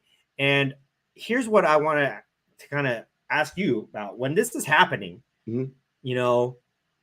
people talking shit about me on a weekly basis, I imagine it could not have been easy for you to see that because you're getting heat from that. I still do. Every week I do. Yeah. I get so many DMs, and they're like, Merlin, come to the dark side, get rid of your Jedis, Right. and come join the Okay. dark side, the Empire. But what were you thinking at that time when people start talking shit about me? And I'm like, well, they're ballsy. okay. And then And I'm like, they don't know you outside of the camera here. yeah. Like, are you at a show? Do you see us interact with people? Because a lot of times when people see us, they for the first time have met us at shows a lot of times, and they subscribe to us there, or they follow us on Instagram when they meet us because they see what we have. They're like, oh, I would love to watch your content, and they end up enjoying it, or they really respect it when they've watched it on YouTube or Instagram, and they come out to meet us. But a lot of people who hate on you, I have never seen them at a show until like today's, for an example. I may see them once ever at a show. So this was the first time a lot of people, and they were like, get rid of that guy and join us, or do your own thing. And I'm like, dude, like, you don't know what it's like. Yeah. You don't know this guy. So when You just know this character that's in front of here. I mean, you're still this kind of person. You just love. I think they just hate because you're passionate and you love this. And I'm passionate, love it too. Which is a weird thing to hate on me for, right? Yeah, but we're talking about the same thing. Yeah.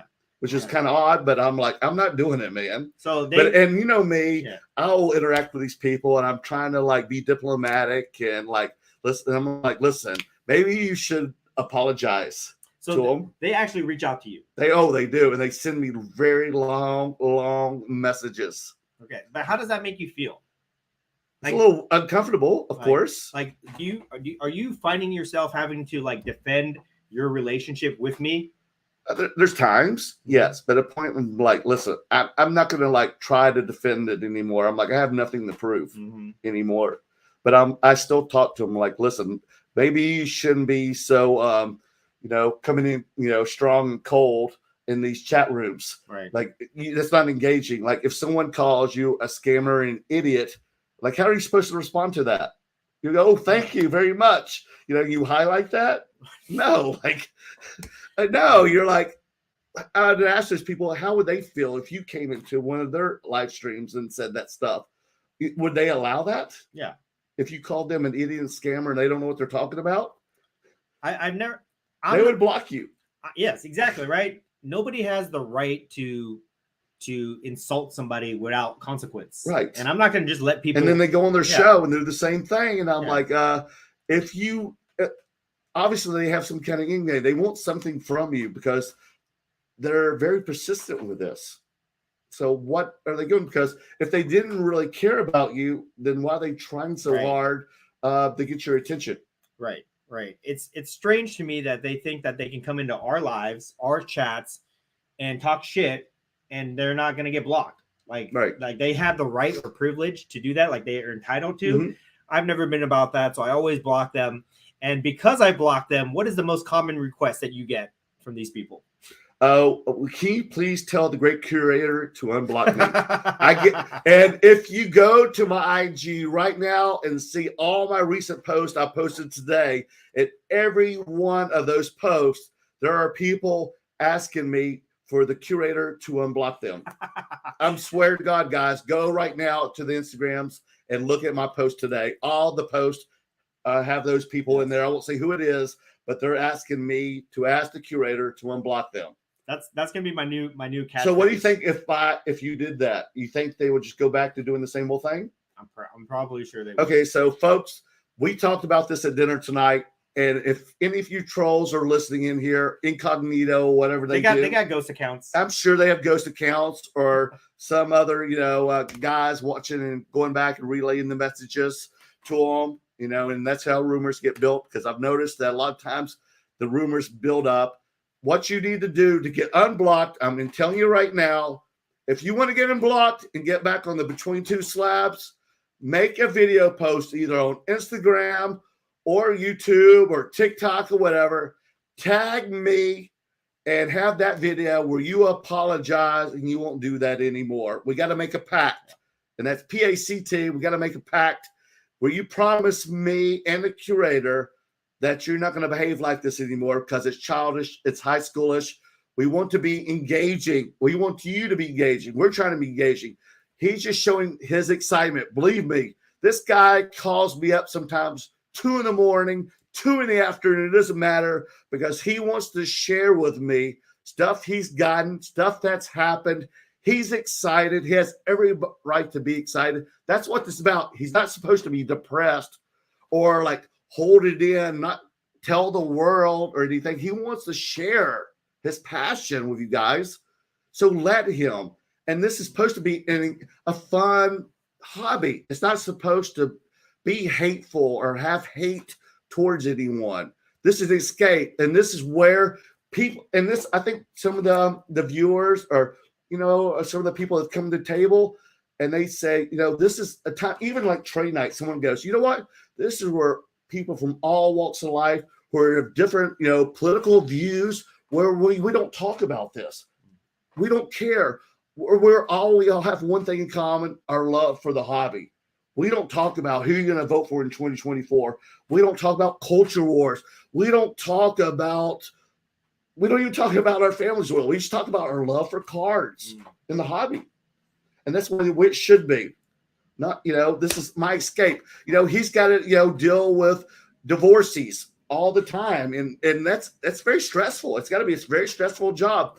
I work in the entertainment industry. Believe it or not, it's a very stressful job because you have deadlines to meet all the freaking time. And if you know Hollywood, it's swimming with sharks. You swim with sharks.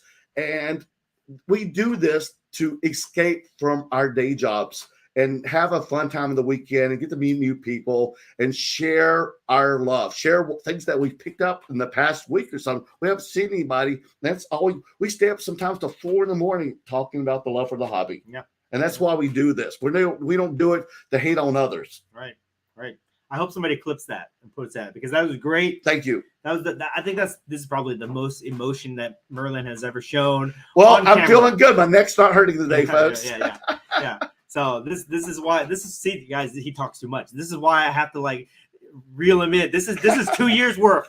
2 years worth of conversation, thoughts, and emotion are coming out for you right now. But yeah, so I appreciate all that. I appreciate you defending me because you've seen some of the things that we never talk about is all the hate messages that I get that I share with you personally. Right. So you allow me to vent to you because I don't want to give that platform to them publicly here. So I do appreciate that. I do appreciate you kind of supporting me no matter what. They've been trying to turn you heel on me for the better part of a year now. It's like Bobby Heenan and Roddy Piper, messing with Andre's head. Yes. To turn on Hogan. You're Hogan, and they're trying to make me Andre the Giant here. They've been trying to turn him heel, but just like John Cena, he does not turn heel. No. Okay, so I thought Cena was heel a couple times, was he not? Not since he became John Cena. Okay. Oh, I did not know that. When he was like the Dr. Thugonomics. Oh, I never saw that. I guess you call that a heel character, but never really. And he'll never turn heel. Okay. So I do appreciate all that, and I think that can lead us to our next topic here, our segue into the closing statement here. But I want to talk about the support that we've gotten through this whole period, and especially during this national. What have you thought about all these people that come up to us, say hello, thank you?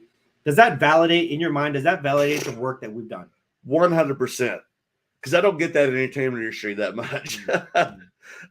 People just don't sometimes say thank you a lot. Yeah. And you have people who I've met so many people who haven't even seen.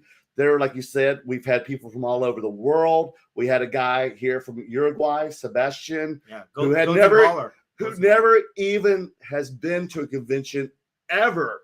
And this national, the biggest one in the world, was his first convention ever. Awesome. And he was because his English is a little rusty, so it was very overwhelming for him. Very overwhelming, but he loved it still.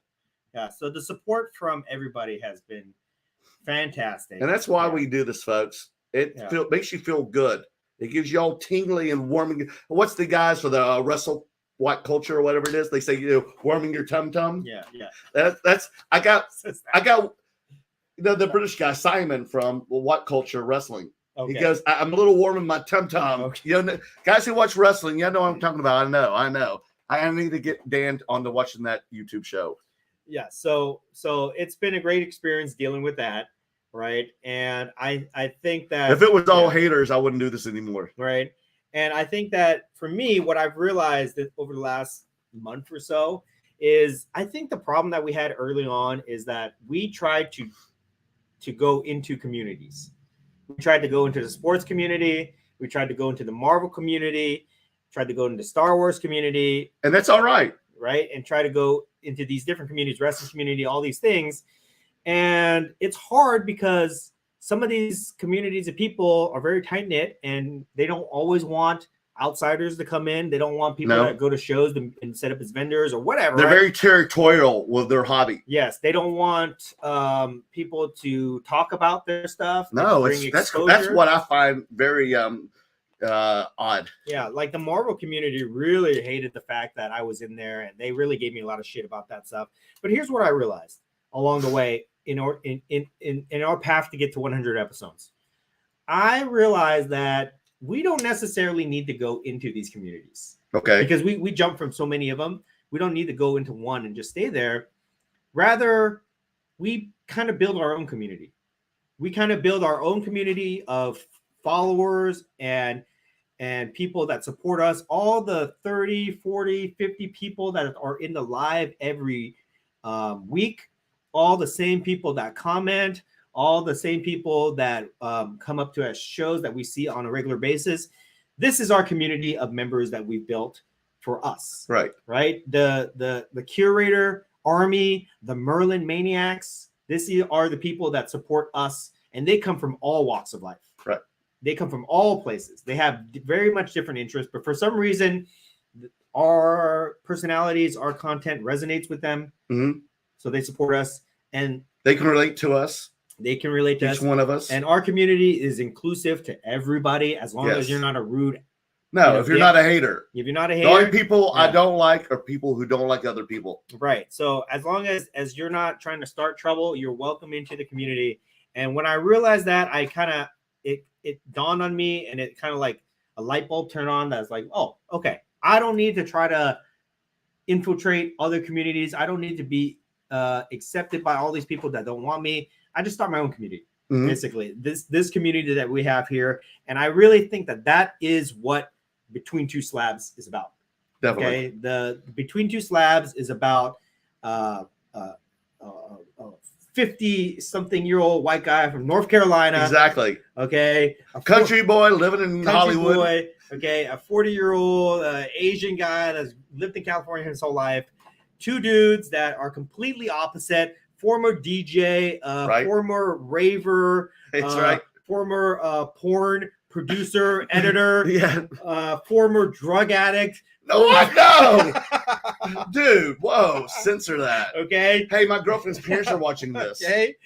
Comic book, toy collector, nerd, attorney, family man, no kids.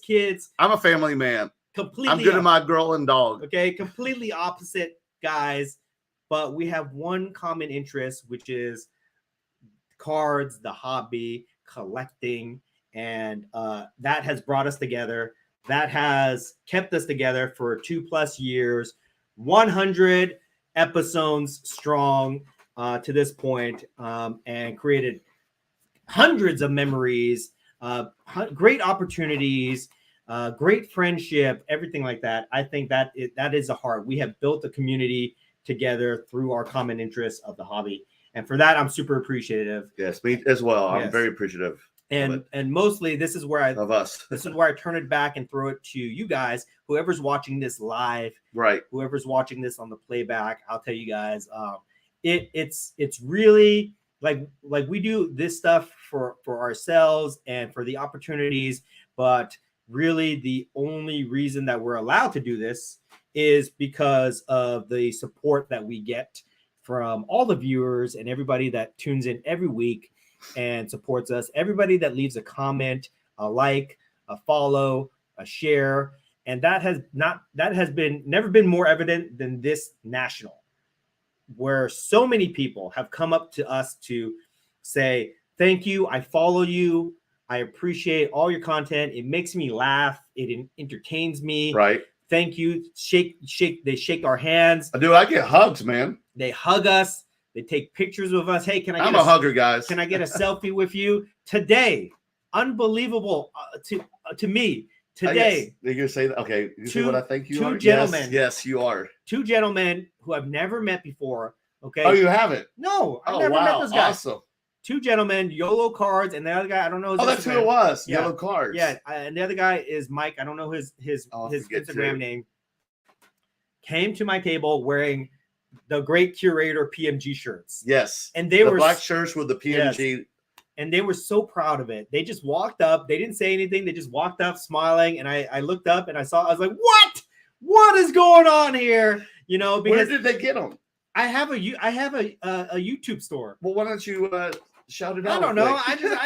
I'm not trying to monetize the t-shirts. I have it there. Well, you need to, because a couple people asked for it a long time ago. Maybe they just want one.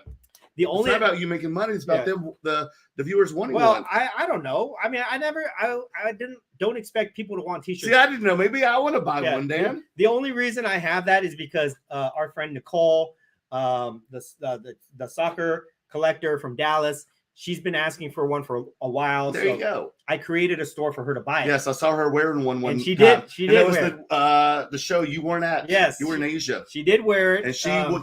So she made sure she came over and I saw it. Yes. So I created a store for her. And anyways, nobody ever buys a t-shirt. But these two dudes bought the t-shirt and they came to the table. They were so happy. Were so happy. And they, to me, it's very humbling to see that because I don't know. I don't know why anybody would want to wear a t-shirt with my face on it, with my PMG logo. But I saw that, and honestly, that made the whole show for me. That made the whole show for me to see that type of support for what I do, for what we do. I was so happy about that. So I really thank you guys. I hope that you're watching this and you know that I really, really sincerely appreciated that you guys did that. But that's the kind of support that we're getting. People give us gifts. Oh my gosh, yes. Like they just give us random gifts. Even I get a bunch of gifts. people say, I want to buy something from you. That's true. And they don't tenderize us too much. They say, okay, here's what you want for it. They usually probably ask like 70% at first. Yeah, because they want to support us, right? Mm-hmm. But that, I don't know. I'm just really it's unbelievable to me that we get that type of support, and that surprises me too, because I feel like if every person that's come and talked to me and said thank you for the content you do and for the Between Two Slabs, that I wish all these people have come to me this week would watch the show at one time, because I felt there must have been 300 to 400 people that came into our booth.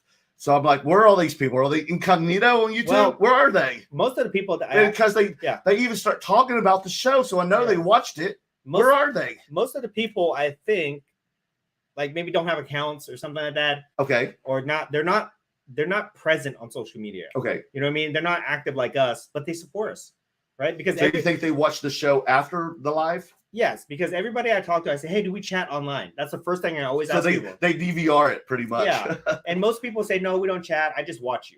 Yes. I was like, oh, wow. Okay, that's even better, because or they listen to the podcast. Yes. But the support has been amazing, and has really, all the hard work over the last year, from the last national all the way to this week, this national has really paid off. Yes. Big time in terms of the support that we're getting. And everything is falling in line for us in terms of everything that we plan. Not everything always works out the way that we want to, but for the most part, I think that we had definitely established ourselves as a presence in the hobby. True. People know us from that, and I think that's really cool, guys. And definitely, I put a lot of credit. I give a lot of credit to you, Merlin, for sticking with me, for supporting me, for following my plans and not questioning and putting up with all your haters bullshit. Yes, for putting up with the haters, for not questioning my aggressive tactics and the things that we've been doing, my initiatives or my Well, so, a lot of people, because I'm in the entertainment industry as well. Like I said, you can either it's not a field where you're very sensitive, or you're easily to get triggered to be jealous of someone. Right. And it's the same thing here. Like, I use it. You have to use it in a positive energy. So I don't see you as a competitor. I see you push me to the limit. You push me as challenge, you know. You bring the best out of me. And I like that. You know? That is a great analogy because I've tried to work with other people, especially I know. Like my old partner in the beginning, and it was like that. It was like we were competitors. Yeah. And there was conflict there. And it was always trying to one up each other, and that was not a healthy partnership. But like you said, this is more like pushing each other to be better. You have a choice. You can either like be inspired by it. It's a challenge to push you. Like you're my pace card. Right. And you know, he does. He loves me. He makes sure that I push my own self, my personal best. And he's like, Merlin, you can do this. You're better than this. I want you to, you know, maybe try this. He gives me suggestion, advice, and I can either say, you know, screw you, I'm not going to listen, or I can take the advice, the criticism, and use it constructively and push my own self, because, you know, at this point, he sometimes he knows me better than me. Yeah. And I think sometimes Maria gets jealous of that. So that I give a lot of credit to you, and I also give all the other credit to all the followers, all the people that support us, everybody in here. We're gonna get the comments next, and we have seen probably half these viewers this week as well, and it's been great. And so like Calvin, who else we've seen? Axel. You know, they got the YOLO God, everybody else. God, there's so many people that we've seen. And we're going to highlight all these comments. Denny Cards, even. Thank you, Denny, for hanging out with us. We're going to highlight all these comments for you guys, but it's basically a lot of credit goes to the supporters, the small group of supporters, guys. I'm not like, we don't have hundreds of supporters. We don't even have 100 supporters. I know, like active. But phantomly, we do. Yeah. Like active supporters, but like the guys that are in this room and the guys that comment and everything like that, you know who you are. We know who you are. So I just want to say, and what's great, we even see them now, like they're always interacting with each other. Right. Because it's a community. Because we have built a community between Two Slabs community, and the environment that we fostered, the no bullshit, no hating, none of that stuff that's in these other, that's outside of this space. We've built this great community here. So I'm going to thank you guys for that. I'm going to give you another thank you after we end the show momentarily, but I think now is a good time we get the comments, because I love it. I want to see if there's still a trade night out there. There's a big trade night out there, and I want to see some people before we get out of here tomorrow, Dan. Right. So I want also, guys, if y'all are here and you haven't found us, we want to let you know we're at booths 148 and 150. We're in the back behind wild card. We're facing the wild card from the backside. We're next to the beer tanks and the concession, the bathrooms, and we can see Fanatics on our left, and we see Upper Deck on the right from our view. I know the virtual map says it's 1148 and 1150, but it's wrong, and some people got lost because of it. So if you're here and you haven't seen us, please come see us tomorrow. We'll be here all day. Yes. Okay. So let's get to our comments here. We'll try to go through these quickly. All right. Yo, X Search. CV Sports Cards, Adrian, wish you were here, dude. Sup, guys? Adrian, you need to be here next year. Big friend of the show. Carlos, great week. Thank you. Ed, what's up, Ed? Evening, fellas. Wish you were here, Ed. Carla, congratulations on 100. Thank you so much, man. 100th episode, guys. Papa Jim, Papa, wish you were here too, man. It's not the same without you. Congrats on 100, he said. Carlos, thanks for all the great content. Thank you for watching it. Ed, congratulations. Thanks, Ed. Carlos, any word where the 2024 National will be held? I think Cleveland, right? Cleveland next year, and then Chicago the year after that, and then the third year they're voting on right now, which they've got some bullshit voting system, guys. I don't want to get into it now. We'll save that for next week, but there's some bullshit going on with the voting system, and we're going to talk about that a lot. I'm going to tell you guys all about it. But I feel like every 2 years in Chicago. Is that how it works? I don't know. I know the voting system now. I know how it works. So, but I'm not going to get into it because I don't want to rain on the parade. Have you ever been to Cleveland? Never. Me either. You know what I'm going to do once I get to Cleveland? What? You know what I'm going to do? What? You know, Cleveland rocks, baby. I'm going to the Rock and Roll Hall of Fame. Okay, yeah. Woo! All right. Let's see. Juan. Oh, Juan. I met Juan and his family. Did you see Disneyland? You'll make up for it. The Burbank show. I'll stop by next month. Thanks, Juan. Awesome. Emmanuel, number 100. That's right. Thank you, everybody. Kenny G, was there all day Friday? Luckily, I had my sweat rag. Oh my gosh, you should have been here Wednesday. I had a sweat towel. When I did too, when we walked from the convention to the Crown Plaza for the Sports Card Therapist's trade night. Tough. It was tough. Emmanuel, what's the buzz on the floor? Well, I think we answered that already, but basically QBs, people are still doing all that boring stuff. Mm-hmm. QBs, and then from our perspective, wrestling is big. Type 1 photos getting a lot of interest. Pop culture, music.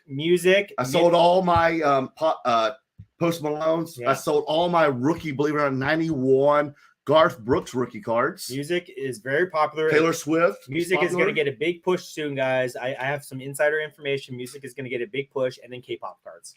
Yeah, and even like music memorabilia, not just cards, but like the grading of like records and other stuff, like CDs, autographs, everything. Mark the Collector, yay, live stream, baby. We're better than you, baby. Cards across America. What's up, fellas? What's up, buddy? Emmanuel, have you guys break any packs or boxes this weekend? Yeah, dude. Last night at the wrestling trade night, I opened up a brand new box just released yesterday, Panini Select WWE, and I had a hot box, guys. I pulled the first pack. I pulled a ringside gold Ronda Rousey, numbered out of 10. Wow. Then after that, I pulled a gold relic number out of 10, Joe Gacy, who's NXT. And then you get 2 autos in that box, the hobby box. My first auto was Bruce Pritchard. And then the very last pack, I pulled the last auto, and it was a green prism, 1 alpha out of 35 Kurt Angle autograph. Awesome. So I really was happy with that box. Awesome. Step in the box, man. What's up? What's up, man? Been amazing week. Yes, it has. Say the least. It's gone too soon. Cards across America. I'm very glad we got to hang out, fellas. It was fun. It as well. I had a blast with you, man, last night. He opened the other box of Select WWE with me. Dexflow Toys, GC, I saw you got that Bloodline booklet. How much did you pay for it? Yes, tell us more about that. We'll have to talk about that privately. Okay. Dexflow about that. Oh, yeah, he's been hounding you for 4K all year. I thought you were going to be at the show and we're going to do a deal, but somebody beat you to it. So now I am a proud owner of the Bloodline. Come on, Dexflow. But that doesn't mean I wouldn't be interested in your Bloodline. Still. Too. So we can definitely talk about that. You're not going to get 4K for it, brother. Dexflow, Merle, can you give us a yeah like the Megastar LA Knight? Let me pull up the yeah. Woo. CD Sports Cards. Is LA Knight the dude that sounds like The Rock? Yes, he is. That's why he's getting pumped by the fans. Damien, you dudes should be out of the exclusive Fanatics party tonight. You should. Yeah, we should be. How do we get the invitation, Damien? Okay. I gotta say, we got invited to different parties this weekend. I'm an introvert. Yes, he is. Believe it or I know it's hard to believe, but he is. When the laptop folds down and we're off StreamYard, he turns into I'm doing all the talking and he's doing all the listening. I get very uncomfortable in those type of situations. I don't like it.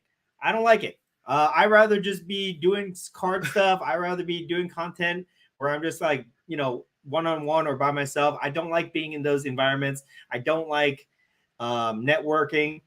I'll do it if I have to. And if I have to turn it on, I can turn it on. But I'm much more comfortable in small settings. Because a lot of my friends who have met Dan for the first time, they're like, we thought you said Dan talks a lot. He was very shy. Yeah. He was, very little words. And I'm like, he has to warm up to you first. Yeah. But he's super nice. And once he gets to know you, he will talk your ears off. Adrian, Tupac Amuro Shakur. Yes, he was hot too. That's what that signature said. Oh, yes. Thank you, Adrian. And like I said, type photos were hot and also old school hip hop. Tony, how was the selection between vintage or new wrestling cards at the trade night last night? It's new. It was mostly new, but on the show floor, it's a mixture of everything. Tony, yeah, because a lot of people mostly even had panini even over tops. Yeah. Tony, you know if they're planning to do that wrestling trade night at Burbank? No, nobody's. No, because the guys who host it, most of them, except for the roadshow guys, but the other group of guys that are next to us, they only do the national convention. That's it. Yeah. Dex Flow, yeah. There you go. Yeah, I need some more LA Night cards. Anybody want to sell some to me? Hit me up on Instagram. Trader Griffs. Adam, what's up, man? What's up, gentlemen? You convinced me to pick up my first Type 1 photo, a Willie Mays from 62. You were influenced. The curator effect. Michael Ham Fishing. Michael, it was wonderful to hang out with you this week. Thanks for helping me carry all my luggage around. Dexflow Toys. Dan, did you stop vlogging shows? Not necessarily. Yeah, you're doing it all this week. Yeah, I'm gonna make a vlog. Yeah, so wait for it. Yeah, I don't make a vlog of every show because not every show is great. To be honest, like a lot of these shows have been really slow. Or we haven't done anything. Yeah, that's why. Yeah, so only select shows now. Like I will definitely do one for the national, but to be honest, I'm kind of getting tired of doing the vlogs. Did you do one for Comic-Con? No, you didn't even do one for that. Okay, no, because I wanted to enjoy it. I don't want to carry a camera around. But I'm getting tired of doing the vlog. So the next stage of my evolution is going to be something else of my content. I don't know, like maybe just. Why do vlogs get tiring? Because it's a lot of editing. Yeah, you know, and I know. And I can do it, but I don't like it. So that's why it's hard for me. When you've been editing all day, Yeah. the last thing you want to do is edit some more. Yeah, it's tough. I'm not an editor. I don't have an editor. I don't do any of that stuff. And so we need more subscribers so we can hire an editor. Yeah, so please help us. I don't know. And plus, I'm on strike, guy, or my union, my entertainment world is on strike. So please, hit us up for some donations there. Yeah, give us some super stickers. I need some help, guys. Let's see here.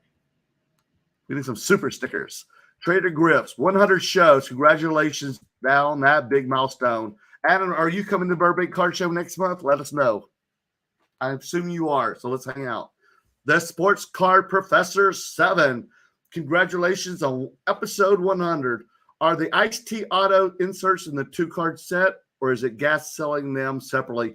I thought they were selling them separately because one of the viewers has DM'd me trying to get me to get one for him and broker a deal. But unfortunately, you can only get them in the box. But I was told that there's a 1 out of 4 box chance that you will get one.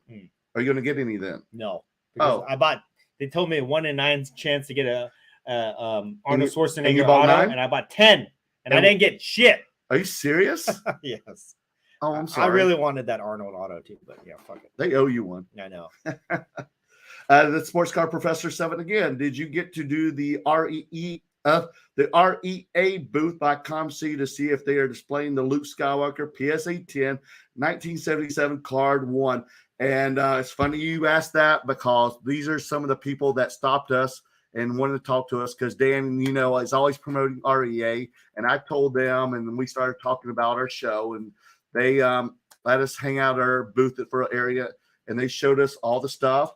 And then I knew Adam. He started working there. Yeah. Aaron, sorry, not Adam, Aaron. And I asked them about the card, and they showed it to us. Yes, they did. Cool. Dex Flow, it would be cool if episode 100 Merle turns heel and hits Dan with a chair. That's going to be at the end when we raise our hands tonight. He turns around and says bye. Trader Griffs, that gym in Westminster is no joke. I think it was 150 degrees in there. Yes, it was. Oh my gosh. It was like us on Wednesday here. Yeah, that's in that gym, we cut our teeth at that show. Whew. In terms of being vendors. It was very still too. Still air. Cards across America. Mike, what's up, bud? Dan is super awesome. How about me? Adrian, CV Sports Cards. Because of Dan, I started doing YouTube content. He really encouraged me to excel. Adrian, you said that about me. Come on. Mr. TD. Hello, fellas. Looking good. Buy more buying or selling for y'all. Selling. Please come and buy from us then. We need you to be more buying. Andrew, Dan and Merlin, what are your thoughts on Fanatics planning to launch their own live events in 2024? Michael Rubin said his goal is to grow the hobby 10 times. Dan, what do you think about that? Do you know about it? I don't know their specific plans, but I think that judging by the corporate booths and the standards that have been set at this national, if they put an emphasis on that and make an entire show like that, the way a Comic-Con is, I think it's going to be huge. Okay. I think it's definitely going to be a big thing. I think it's going to be its own show, standalone show. And I can see the hobby going 10x. Okay. Definitely. I don't know how long it'll take, but I think they are going to try their very best to do it. So I'm very optimistic. You know, when I came here in Chicago 2019, there was probably like 2 or 3 or 4 corporate booths that had installations or sets. And now I feel like there's like 100. Definitely. Yeah, it's definitely expanded. Mark the Collector, Dan would have made AIH tap out. Yeah. Is that true? I would have put him in a camel clutch and get that little shit to tap out. We should have had a blood and guts match. Chicago style. Yep. Chicago street fight. Dexflow Toys. AIH didn't want that smoke. Yeah. The Sports Card Professor 7. Did someone sponsor the Wrestling Trade Night? Which venue was it held at? How many attended? Yes, there was 2 sponsors. I know it was Kentucky Roadshow guys. And then guys, what was their names beside us? The NWOCO guys. RBI Club or something. And then some other wrestling guys that were in front of us. Yeah. But they had like 2 or 3 sponsors. It was at the Hyatt, which is the hotel we're staying in one of the banquet halls downstairs. And what had me say, like 150, 200 people? Oh, yeah. It was a lot of people. It was a lot of people. For the first time doing it, I was very impressed. And they gave away a lot of goodies in the raffle. Andrew, no, it's good, Dan. And AIH didn't have a conversation after all. To my knowledge, Dan hasn't had much interaction with him anyway. Just keep focusing on the content and everything will fall in your place. And you know, when he finished talking to me, I noticed that he walked away and he gave you a look. And I've seen that look. I've seen that on exes before when I'm with my girlfriend Maria and I see them at a concert and they see me with another woman and they give me that stink eye, jealous, or like their heart's hurt. Yeah. Well, he gave you that look like he was an ex-girlfriend. He had his. I mean, he was a nice guy. I will give him credit. I want to say some positive stuff. I don't want to be hating, but you know, but I wish he did have the balls to go up and talk to him. I mean, he could have even asked me. If he had asked me, I probably would have done it. But instead, I was just thinking about what I should do, and I didn't. I felt like if I did it, I might have been a dick. Yeah. He had his opportunity to man up and say what he wanted to say to me, but he passed up. So, Andrew, Dan and Merlin are like the odd couple. You might not expect them to have a good chemistry, but it works. That's why I put the odd couple theme on tonight's post on Instagram. Okay, Andrew, the sports card market is crowded and competitive. I love it, but can totally understand why you guys would go in a different direction, and pop culture has room to grow. It's newer than sports. Carlos, thank you and good luck at trade night tonight. Well, if we make it, we got a lot of comments still. Tony, hobby is actually full of toxic people who are childish. If you caught their attention like that, it's a 1,000% out of jealousy. I wouldn't even think twice about it. Kids will be kids. Even grown-ups will be kids. Dan? So grown-ups can be immature too. Like we're kids, but in a positive way, right? Yeah. Okay, we enjoy our toys and our collections. Tony, Dan just did not respond to that stuff because you're not lower than that level. That is true. A kind of goal, like I don't know what you call this, thought process that I have in my mind, a philosophy that I have is I try not to waste my time on things that don't bring me value. Okay. So I don't like to just waste my time arguing with people for the sake of arguing. You just cut the umbilical cord or just cut them out. Yeah. I just feel like I'm not. You don't need that waste my time. Toxic energy. No. I really try not to wrap myself in situations where I get heated and fight with people, and it's not going to lead to anything positive. So I try not to waste my time. I try to throw sparkles on it or glitter, and if it doesn't work, then I walk away. Andrew, Merlin, low-key motivational speaker. What? Low key? I am? What? Have I been low key tonight? No. Okay. Mark C. What's up, guys? Dan, well said, Merle. Thank you. Search. Good word, bro. Thank you, man. The next flow toys. Here he goes again. Yeah. Mark the Collector. I appreciate you guys. We appreciate you, Mark, so much. Sinster. What's up, Sinster? Yay, Merlin. Thank you. She went to college with me in University of North Carolina. Oh, awesome. Yes. You know what we haven't seen in a while? What? Merleworld cards, some other country. We haven't seen. Yeah, where are they? Where's Merleworld cards, India? Yeah, what happened to Where's Merleworld cards, Sri Uruguay? Lanka? Merleworld cards, Siberia. What happened to all to that guy, huh? Yeah, where's Merleworld, Indonesia? Andrew, I don't even do social media, but you guys have always been welcoming. Thanks, Dan and Merlin. You had to beg Andrew to create an Instagram account so I could give him his $100 for golden. Meme Maker, what's up with that missing card Dan was announcing?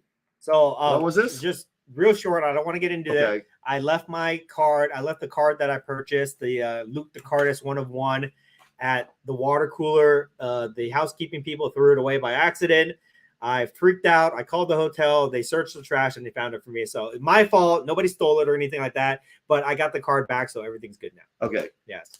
And one thing I wanted to say too that I forgot to say is that one thing that we always try to do with you guys when we get our sponsorships and everything like that, we try to reward the people that support us. Mm-hmm. We purposely, we don't do like duck race, random drawing, shit like that. Whatever you call it, if you want to call it favoritism or whatever, we pick the people that support us the most, and that's our goal with everything. CV Sports Cards, Adrian, is there a story on the picture with Gary V?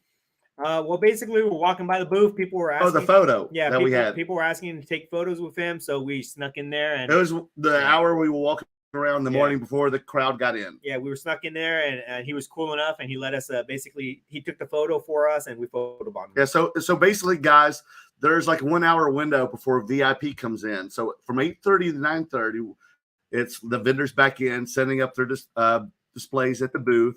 And then by 9:30, the VIP come in for 30 minutes before the GA crowd comes in at 10. Let's go, SV. Congratulations on the 100th episode and hopefully many more episodes to come. Can't wait till Anaheim. Let's go. Yeah, the curator will be at Anaheim and doing his first Burbank card show since last year because he was in Asia at the one in Ontario, and he really missed a good one. Yeah, I'm excited, and it's in my backyard, so it'll be much easier. He is literally like a couple miles down the road. It'll be much easier for us. And I got to do the drive. T-Rex loves leftovers. Wow, what a name! Any thoughts about 5x7 trading cards? They're also labeled as cabinet cards. Are there some Star Wars 5x7s which are blah blah blah? I think pretty cool, Dan. I mean, I would equate those to like maybe exhibit cards that he's talking about, like the oversized. Yeah, but you know, also like the top loader ones that come in like transcendence. Yeah, like how you won that Sergeant Slaughter for big rings. Yeah, I haven't really seen too many of it. I mean, I think it's cool. Or like those giant sketch cards and stuff. Yeah, I know you got some 5x7, like more modern stuff. I think they're really cool, but the problem is they're hard to transport. Yes, they are. So does it become a thing? I mean, I just think cards. I do all sorts of different things. I do toys, comic books, original art now, and memorabilia. And the one problem that they all have is size. So true. For collectability, and just ease and convenience, there's nothing better than the size of these cards. You can have an entire collection in one Zion case. By the way, use code Curator for your discount on Zion cards. But you can use one case can contain an entire collection, whereas every other type of collectible requires a lot more real estate. So I think it's a niche thing. I think that you'll have one or two in your collection, but is some guy going to have a whole table full of them, 50 of them? I doubt it. No. And it's crazy because even though it's 5x7, in your display case, it pretty much takes up 4 of these space in real estate. And if it's the same price as this, you're losing out on 3 other cards. Right. Meme Maker, did you get tenderized for the Jackie Robinson magazine or sold it at full price, Dan? I gave a little bit of discount, and honestly, I probably should have priced it higher because they sold quick. And I kind of feel bad. I feel like I gave them away. You know, you did. And I feel like I gave them away, but basically. You did pretty well in your type ones. Like you did, you sold Hulk Hogan type one. I probably underpriced it, but I still made like 3x of whatever I got them for. Not 3x, right? But like I doubled up on my money, but I probably should have charged them more because they loved it.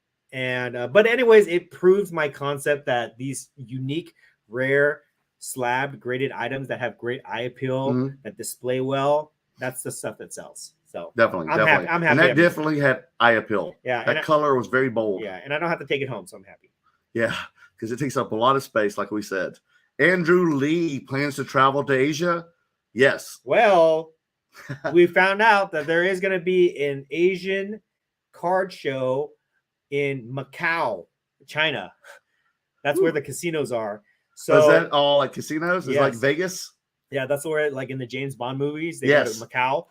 There's some more what's the with the giant cards? Yeah, so I don't know if we're gonna go this year, but if the show evolves into something, maybe we'll go. I think London card show is gonna be interesting. We might try to go out there at some point, but our ladies would love that if we have to take them with them. Oh, of course. We gotta make it a family vacation, right? So they would be so jealous. Yes, definitely. We're gonna be taking Between Two Slabs International. Maybe not this year, but next year for sure. Right. Andrew, heard the Golden is having a season 2. What would you like to see different from first season? Well, first of all, we need to make a cameo. Yes. We need to make Ken Golden. Please put us on the show. If you guys want to see us on the King of Collectibles season 2, please message Golden, message Ken Golden, and let them know that you want to see us on there. And I don't even need a speaking part, okay? I will be the guy in the background that takes out the trash while Ken's in his office doing a deal. You know what I mean? I will be the guy that... You'll be an extra. I'll be the taxi driver that picks up the guys from their private jet and takes them to execute their deal. You know what I mean? Yeah, I'll be auctioneer number 3. Yes. Just give me like 2 seconds. 2 seconds time. Just so I can get the credit on just so I can have an IMDb page. Yes. Unless it's a SAG show, then I can't act in it. Sorry. Roberto Thomas, will you be giving or will you be going live from inside the National? No, it's too crazy. The Wi-Fi is too bad. There's too much going on. Yeah. Andrew, was this year's National better than 2022? Yes. Just like overall wise, but for me right now, sales it. But overall, I think so. Experience wise, yes. Sales wise, for me, it's been better. Yes. Because we did have a lower inventory. Yeah. Luckily, I sold some really big stuff last year, and that's the only reason. But buying, selling, trading, getting to know people, the experience, a lot better here. Yeah. And I see it. But that's not to say that last year's National was a bad experience. No, it was still a great experience. It was my best show last year. That's why you ran here. We didn't walk, and that's why we got all sweaty. Yeah. So, but this year is just way better. Yes, in my opinion. Oh, hey, here they are. Who did this? We manifested them. Who did this? We asked, and they shall come. Yes. Merleworld Cards Australia, folks. It's for real, guys. They're back. Oh, Merle, it's been a while, so let me talk to you. Yeah, brother. All right. Whoever did that, thank you. That made my night. It's probably Dex Flow. Okay, so that is the last comment. We got through all of them. I think we can wrap this up. We're way over time now, way over time. I'm just going to go off with this closing statement. I'll let you do it first. What would you like to say to him? Hey, guys, it's been a pleasure. Any of you out there who are watching that are at the National who have met us, thank you for everything. Thank you for all your support. Thank you for your inspiration, just being there. Thank you for your shakes, your hugs, your thank yous. I can never be so humbled as I am with you guys. Thank you for making this happen. And also, I'm looking for more episodes with you guys and with Dan and many more shows, and hope to see If I haven't seen you, I hope to see you guys in the future. I'm sure I will. If I met AIH, I'm sure I'll meet some of you guys I haven't met yet. So when we show up at your city, please come out, or whatever Merleworld country I'm in, please come to that country. Yes. And if you haven't, so Great Curator Army. If you don't subscribe to Merlin, I'm on TikTok, I'm on eBay, I'm on Instagram, who knows what I'm on, and it's at Merleworld Cards. So if you just want to say hello and say, hey, it's a pleasure, or if there's something you see that you like that you didn't get, or you see us posted on Instagram, message us, or have it on eBay, message me, and I'll make y'all guys a special deal, because y'all are special people. You mean a lot to me, and I want to show my appreciation to you guys. It's been an honor. Thank you, everyone. And I'm looking forward to what's in store for the rest of the year. Yes. Well said. Well said. I'm not gonna reiterate too much. I won't draw this out, but I will say this. Let me get close to the camera so that you guys can see. Okay, look at my eyes here. Okay, looking directly at you. 100 episodes. It's a big deal. We spent a lot of time. We spent a lot of effort to do this passion project, essentially, and this passion project has turned into some great opportunities for us in the hobby. We love every minute of it. We've had so much fun, but really, we owe all the opportunities that we have to you guys who support us. So thank you so much for that. And really, everything that we do is to entertain you guys. Mm-hmm. That's what we do. That's our goal for everybody that listens to this podcast, this silly podcast, for whether it's 5 minutes or all the way through 2 hour plus. It's to entertain you guys and to share information, share a little bit about ourselves, a little bit about our experience in the hobby, but mainly just to entertain you guys. That's right. If I can make you laugh for 5 seconds out of every day, then that's a win for me. So exactly. Thank you guys so much for hanging out and supporting us all the time. And please continue to do it. Continue to come to the shows to see us, shake our hands, take our pictures, buy our t-shirts, all the stuff that you guys do. We support, we appreciate it 100 times more than we can express, okay, to you guys. So thank you so much for that.